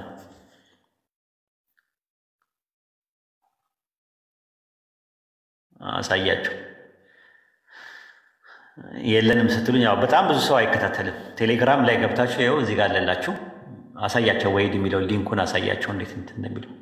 ይህንን ወይድ የዕቅበተ ኢስላም መጣጥፍ ብላችሁ ጻፉ። እንደዛ ስትሉት ይመጣል። የሌላችሁ ልጆች ማለት ነው። ያላችሁ ሰዎች ለሌላችሁ ስጡ። ሊንኩ ይኸው ነው፣ ከስር አለላችሁ። ግቡና እዛ ተጠቀሙ፣ ይጠቅማቸዋል። አንድ ሰው እንኳን ቢሰልም እንደው 100 ሰው ገብቶ አንድ ሰው እንኳን ቢሰልም ሻሃዳ ቢይዝ ያ የያዘው ሰውዬ ከእሱ ላይ ሳይጨመርና ሳይቀነስ ወደ ራሳችሁ ነው የሚመጣው። አጀር ፈላጊዎች የሆናችሁ ልጆች ማለት ነው። ኢንሻላህ ትጠቀማላችሁ ብዬ አምናለሁ። ጥሩ ጥሩ ነገሮች አሉት ብዬ አምናለሁ። የተጠቀመ ሰው ነው እንግዲህ መመስከር የሚችለው። እኔ እንኳን ስለ ራሴ ሳይሆን ስለ ዲኔ ነው፣ ዲኔን አድንቄ ነው ማወራችሁ እንጂ ስለ ራሴ አይደለም። ማለት ምን ያህል የእኛ ዲን ምን አይነት ዲን እንደሆነ የምታውቁበት ኮምፓራቲቭ ሪሊጅንን የምታነጻጸሩበት ነገር ነው እና ይጠቅማቸዋል ራሱ እና ይህን ይመስላል። እንትን በሉት ግቡና ይታያቸዋል። ቲ ከዛ በኋላ ነጥብ ከዛ በኋላ ቴሌግራም ማለት ነው። ከዛ በኋላ ወሂድ ዳትኮም ብላችሁ ሰርች ስታደርጉት ይመጣል። ወይም ደግሞ ወሂድ ዕቅበተ ኢስላም ብላችሁ ካላችሁ ይመጣል። ይኸውላችሁ ይታያችኋል። ወሂድ የዕቅበተ ኢስላም መጣጥፋት ነው መሰለኝ ባለሳሳት፣ መጣጥፋት የሚል ነገር ነው ያለው። ይታያችኋል። መጣጥፋት ወይም በእንግሊዝኛ ጻፉት። ወሂድ አርቲክል ኦፍ ኢስላሚክ አፖሎጀቲክስ የሚል ነው ያለው። በቀላሉ ማግኘት ይቻላል። ወሂድ ብላችሁ ሰርች ብታደርጉት ስፔሊንግ እንዳትሳሳቱ ገብታችሁ መማር ትችላላችሁ፣ ማስተማር ትችላላችሁ። ከዛ በኋላ ምትበረቱ ማለት ነው እና መጽሐፉን ስትፈልጉ አብዱ መርካቶ እንትን በሉት። የትኛውም ዓለም ላይ ያላችሁ ሰዎች መጽሐፉን ማግኘት ትችላላችሁ ማለት ነው። ይኸው አለላችሁ የምትፈልጉትን መጽሐፍ ማለት ነው። ኢየሱስ የባህሪ አምላክ ነው። ሌላ ደግሞ ገደሉት ማለት አዲሱ መጽሐፍ የኢየሱስ ምንነትና ማንነት የሚለው የምትፈልጉ ሰዎች በውስጥ አውሩትና አብዱ መርካቶን አውሩትና ይላክላችሁ ያላችሁበት ቦታ አረብ ሀገርም፣ አውሮፓም፣ አሜሪካም፣ ደቡብ አፍሪካም እነዚህ የፈለጋችሁት ቦታ ክፍለ ሀገርም፣ አዲስ አበባ ኢትዮጵያ ያላችሁ ሰዎች ደግሞ ክፍለ ሀገርም ስትፈልጉ እንትን ያስፈልጋቸዋል ማለት መጽሐፉ ያስፈልጋቸዋል፣ ለንጽጽር ያስፈልጋቸዋል ብትበረቱ ማለት ነው። እና አይ ቲንክ ይህንን ነው የምንለው። የምትናገረው ነገር አለ አብዱ መርካቶ? በቃ ያናግሩኝ። የትም እንዳልከው አውሮፓ፣ አሜሪካ፣ አረብ ሀገራትም እዚህ ክፍለ ሀገርም ደሴ ያላችሁ፣ ድሬዳዋ፣ አዳማ፣ ኮምቦልቻ፣ የትም ክፍለ ሀገር ያላችሁ አናግሩኝ እና አዲስ አበባ እና ሌላም ሀገር ያላችሁ መጽሐፉን ማግኘት ትችላላችሁ። ከበየው ስር ስልክ ቁጥር ያለ እና ሌሎች መጽሐፎችም ከፈልጋችሁ አሉ። ሌሎች መጽሐፎች የነቢዩ መሐመድ ሰለላሁ ዐለይሂ ወሰለም የህይወት ታሪክ፣ ሌላም እነዚህ መጽሐፎች አሉ። ብዙ አይነት መጽሐፎች አሉ። እነዛንም እንትን ማለት ትችላላችሁ። የቁርአን ተፍሲር፣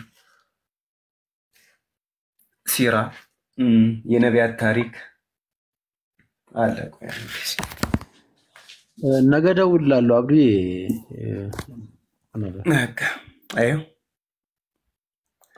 እንትን በውስጥ አውሩኝ። ስልክ ቁጥሬ ባዮ ስር ላይ ያለ እና የትም ቦታ ያላችሁ አለ። የነቢዩ መሐመድ እና ሁለቱን የወሂድን መጽሐፍ ወስዳለሁ። እሺ እሰጥሃለሁ። በቃ እሺ አባት ይሄን ይመስላል። በቃ አዎ ኤክስኪውዝ የለውም። ኖርማል መጽሐፍ መግዣ አጣው የምትሉ ሰዎች ካላችሁ ስቅባችኋለሁ። እኔ የምስቅባችሁ የመጀመሪያ ማለት ነው። ለምንድን ነው? ስላጣችሁ አይደለም እኮ ብር ስለሌላችሁ ወይም መግዣ ስለሌላችሁ እንዴት እኛን አትጠይቁንም? እኛን ጠይቁን። መጽሐፍ መግዣ የለኝም፣ ተማሪ ነን፣ የዩኒቨርሲቲ ተማሪ ነን፣ የመግዛት አቅም የለን የምትሉ ሰዎች አግኙን፣ በቴሌግራም አግኙን። እሺ ምንም ችግር የለውም። እኛ አፎርድ እናደርጋለን። ተቋሙ አፎርድ ያደርጋቸዋል። ይህንን ግዴታ ነው። ዓላማው ኢላማው ሪሳላው እንዲዳረስ እስከሆነ ድረስ ምንም ችግር የለውም። ሰምታችሁኛል ማለት ነው። በደንብ ሰምታችሁኛል። አይ ቲንክ መድገም አያስፈልገኝም። ኢንሻአላህ ኡስታዝ አሉ ኢማም አሊ ስላሉ በመካከላችን ኢንሻአላህ የሆነ ነሲያ ነገር ስጡንና ለተወሰነ ደቂቃ እንቋጨው ፕሮግራማችን ይመስለኛል። ኡስታዝ አሰላሙ አለይኩም።